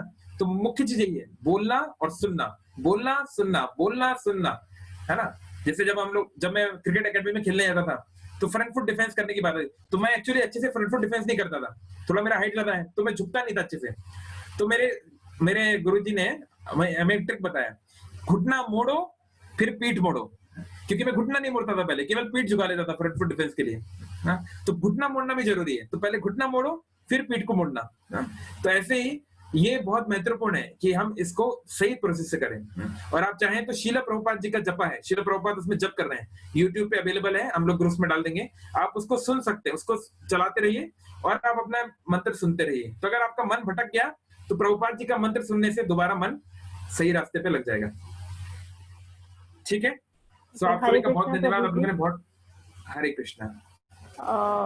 This is the first lesson like I have joined for first time। और जैसे कि आपने अभी बताया कि हमें सिर्फ मतलब कोई छवि नहीं बनानी है अपने मन में, या हमें कुछ भी नहीं करना है, जस्ट हमें अपने नाम लेना है और उसकी पर ही हमें ध्यान देना है। जैसे कि हमें बहुत बार अलग अलग तरीके से कहा जाता है कि आप अपने आंखें बंद करके अपने मिडिल सेंटर पे ध्यान दीजिए, या फिर कुछ बनाइए, तो ये सब ये बहुत अलग अलग तरीके आते हैं करने के। हाँ नहीं, एक्चुअली शास्त्र में तो ये है कि सुनना है, क्योंकि देखिए आप तो साइंस के स्टूडेंट हैं, आप बताइए साइंस एक मैकेनिकल वेव है कि इलेक्ट्रोमैग्नेटिक वेव है? एक मैकेनिकल वेव है। Mechanical wave requires a medium to travel, है ना? साउंड स्पेस में ट्रैवल नहीं करता है ना, वैकेंट स्पेस में, है ना? तो इनका मतलब है कि साउंड वाइब्रेशन, ये वाइब्रेशन है, यानी बोलना पड़ेगा। अगर हम मन में करेंगे तो वो मन में करने से वाइब्रेशन कैसे होगी? तो ये मौखिक मंत्र, इसको बोलना पड़ता है। और आंखें आप बंद कर सकते हैं। हाँ, आंखें बंद करने का कॉन्सेप्ट क्यों है? क्योंकि आप ऐसा आंखें खोले हुए हैं तो बहुत सारे लोग बहुत कुछ कर रहे हैं, तो आपका मन इधर उधर जाएगा। तो आंखें बंद करने का मतलब है फोकस करने के लिए। लेकिन अगर आपको नींद आ जाती है आंख बंद करने से, तो आंखें बंद ना करें। आंखें बंद करना या खोलना महत्वपूर्ण नहीं है, आंखें खुली भी हो सकती है, बंद भी हो सकती है, लेकिन मेन बात है सुनने में मन लगे। और और एक और बात है, आप सारे मोतियों को अच्छे से नहीं बोल पाएंगे। ऐसा नहीं हो सकता कि पहले दिन ही हम जो है 108 के 108 जो है बहुत शुद्ध तरीके से हम सुन ले, नहीं, हमसे गलतियां होंगी। हम 5-6 मंत्र सुनेंगे, फिर मन भटकेगा, फिर मन को लगाओ, फिर 10-12 बार में थोड़ी देर लगा, फिर भटक गया, फिर लगाओ। तो हमें ये करना पड़ेगा, हमें ऑनेस्टली बात एक्सेप्ट करना पड़ेगा कि हमारा मन भगवान में नहीं लगता है अभी फिलहाल, तो हमें उसे भी लगाना पड़ेगा, प्रैक्टिस। अभी फ्रंट फुट डिफेंस नहीं होता है, झुकना पड़ेगा, पैर झुकाओ पीठ झुकाओ, पैर झुकाओ पीठ झुकाओ। हम लोग तेंदुलकर थोड़ी ना है कि बिना प्रैक्टिस के लगा दिया, तेंदुलकर को भी प्रैक्टिस करनी पड़ती है ना? तो ऐसे, तो ये मेन बात है। बाकी तो बीच में लगाओ ऐसा कहीं पर भी कोई स्क्रिप्चर में नहीं है, वो सब अलग अलग युगों के लिए है। तो वो 6 चैप्टर में उदाहरण आता है गीता में, पर वो एक अलग प्रकार की योग पद्धति के लिए। तो आप वो चाहो तो कर सकते हो, अगर वो आपको सुनने में मदद करता है तो। थंब रूल है, बोलना है, सुनना है। जो चीज आपके बोलने और सुनने में हेल्प करे वो आप करो। कुछ लोग हरे कृष्ण महामंत्र को सामने लिख देते हैं, मतलब लिखा हुआ है तो उनका मन ज्यादा सुनने में लगता है। तो ऐसा अगर आपके साथ तो रहता है वो करिए, जो भी आपको हेल्प कर रहा है। लेकिन मेन बात है बोलना है, सुनना है, बोलना है, सुनना है। ये चीज अगर आप कर पा रहे हैं तो that is the best for you. It will be like Om chanting. Like Sorry? It will be like Om chanting. जैसे हम ओम को चैंट करते हैं ना, हम हमेशा बोलते हैं ओम, उसकी से वाइब्रेशन फील करता है। Thank you. हरे कृष्ण। हरे कृष्ण प्रणाम। आपके आगे आप तो एक मिनट में कुछ शेयर करो। अमोघ लीला प्रभु जी के क्लास में मैंने सुना था चैंटिंग के बारे में। जब हम चैंटिंग स्टार्ट करते हैं तो मन तो भटकेगा ही भटकेगा, क्योंकि वो मतलब कितने पूर्व जन्म का जो होता है हमारा रहता है कि वो राजा रहता है 5 इंद्रियों के ऊपर, वो तो भटकेगा ही भटकेगा। या फिर हम जब कुछ भी पढ़ते हैं या फिर सुनते हैं तो मन को थोड़ा ये करता है, अरे ये तो मुझे कंट्रोल करने लगा है, तो मैं निकल ही जाऊंगा, थोड़ा ये बेटा। तो उस केसेस में क्या करना है कि आपको अगर जैसे आपने बोले ना कि सुनना है एंड बोलना है, तभी तो आपका जो 2 इंद्रिय है वो आपकी भगवान की सेवा में काम में लग गए। एक तो टोंग और एक आपका ईयर, पंचेंद्रिय से। और अगर आप चिंतन भी करते हैं तो भी फिर मन में आहिस्ता आहिस्ता होता है। एंड ये तो डिफरेंट लोगों की परसेप्शन, मतलब ये अकॉर्डिंग टू उनकी जो लेवल है कि वो किस तरीके से अपने मन को शांत कर पा रहे हैं, उसी हिसाब से कोई अपनी घर की डेटी की मतलब को सोचते हैं, कोई कभी मंदिर में बैठ के वो ऐसे सोचते हैं। बट मेन पॉइंट है आप जो मंत्र जो बोल रहे हो उसको सुनना है एंड उसी में डूबना है और किसी को नहीं देना है। जी, thank you. Okay, any other comments? Okay, so thank you all very much. आप ध्यानपूर्वक जप करिए। हाँ, बोलिए। यस मानव। जो गूंगे लोग हैं वो तो प्रभु जी मंत्र बोल नहीं पाएंगे, तो क्या वो औरों के मंत्र सुनेंगे प्रभु? हाँ, तो जैसे जो लोग गूंगे हैं वो तो नहीं बोल पाएंगे, तो उनको तो मानसिक जप ही करना पड़ेगा। जैसे देखिए, मान लीजिए जिसका एक पैर टूटा हुआ है, जिसका मान लो या पीठ में दर्द है, तो वो तो झुक नहीं पाएगा ना। अभी वही एग्जांपल दूं मैं फ्रंट फुट डिफेंस का। फ्रंट फुट डिफेंस में हमें पैर झुकाना है, फिर पीठ झुकाना है। अब मान लो उसको ऐसा प्रॉब्लम है तो वो पीठ तो झुका नहीं सकता, तो ठीक है, जितना कर सकता है उतना वो प्रयास करे। तो मान लो कोई गूंगा है या इस तरह की प्रॉब्लम है, तो ठीक है, वो मन में जप करेगा, उसके लिए अब वो एक्सेप्शन है। क्योंकि भगवान हिटलर नहीं है। भगवान जो है रूल्स रेगुलेशंस को नहीं देख रहे, भगवान देख रहे हैं कि करना क्या चाहता है व्यक्ति, इसका मनोभाव क्या है। तो अब वो बेचारा गूंगा है, वो बोल नहीं सकता, तो क्या करे? तो वो करेगा। लेकिन आप तो बोल सकते हो ना। जो बोल सकता है उसको वो अगर जानबूझ के नहीं बोलेगा तो वो सही नहीं है ना। तो ये बात है, जिसकी जैसी स्थिति है उसके हिसाब से होगा। अब मान लो कोई बहरा है, मान लो कोई व्यक्ति बहरा है, वो सुन ही नहीं सकता, वो तो सुन ही नहीं सकता ना, तो क्या करेगा? तो मन के स्तर पे करेगा वो उसके बोलने से भी कोई लाभ नहीं, वो बोलेगा पर सुनाई तो देगा नहीं, तो फिर वो मन के स्तर पे करेगा। समझ रहे हैं? तो भगवान जो है कंसिडरेट है, भगवान मर्सीफुल है, भगवान कोई जल्लाद नहीं है कि तुमने बोला नहीं मेरा नाम, अब तो तुम्हें छोड़ूंगा नहीं मैं, ऐसा नहीं। भगवान जानते हैं हमारे प्रिय पिता हैं, तो हम वो बस वो हमारा रेसिप्रोकेशन देखना चाहते हैं। ये सब हम लोग क्यों कर रहे हैं? क्योंकि भगवान ने ये बोला है करने को। भगवान बोलते कुछ और करो, पेड़ के नीचे लटक जाओ, तो वो कर दे। शास्त्रों में जो बोला गया वो हम लोग कर रहे हैं, है ना? तो ये केवल एक रेसिप्रोकेशन है कि हाँ भगवान मैं आपके से प्रेम संबंध दोबारा जोड़ना चाहता हूँ, इसके लिए मैं सब कर रहा हूँ, है ना? तो वही बात है, हमारा ये प्रयास है। बाकी अल्टीमेटली भगवान की कृपा के बिना कुछ नहीं होता है, ना ही हरि नाम भी हम लोग शुद्ध रूप से भगवान की कृपा के बिना नहीं ले सकते। तो ये केवल एक प्रयास है, ठीक है? तो प्रयास करते रहें, कोई बात। तो गूंगा व्यक्ति हो वो तो जोर की बात है। हरे कृष्ण महामंत्र अगर आप जप कर रहे हैं तो कुत्ता क्यों ना हो, गाय क्यों ना हो, पेड़ पक्षी क्यों ना हो, स्पिरिचुअली उसको भी बेनिफिट हो रहा है। वो सुन रहा है ना, स्पिरिचुअल साउंड वाइब्रेशन सुन रहा है ना, उसको वो बेनिफिट होगा। नेक्स्ट लाइफ में जब वो ह्यूमन बनेगा तो उसको उसका पार्टी मिलेगा, उसको उसका बेनिफिट मिलेगा। तो इसलिए जोर जोर से हरि नाम करना चाहिए, ताकि वो चींटी से लेकर ब्रह्मा तक सबको फायदा होता है उसका, है ना? ये हरिनाम चिंतामणि में इसका बहुत डिस्क्रिप्शन है डिटेल में, ठीक है? सो thank you all very much. आप लोग कंटिन्यू करिए बहुत अच्छी तरीके से। हरे कृष्णा। श्रील प्रभुपाद की जय।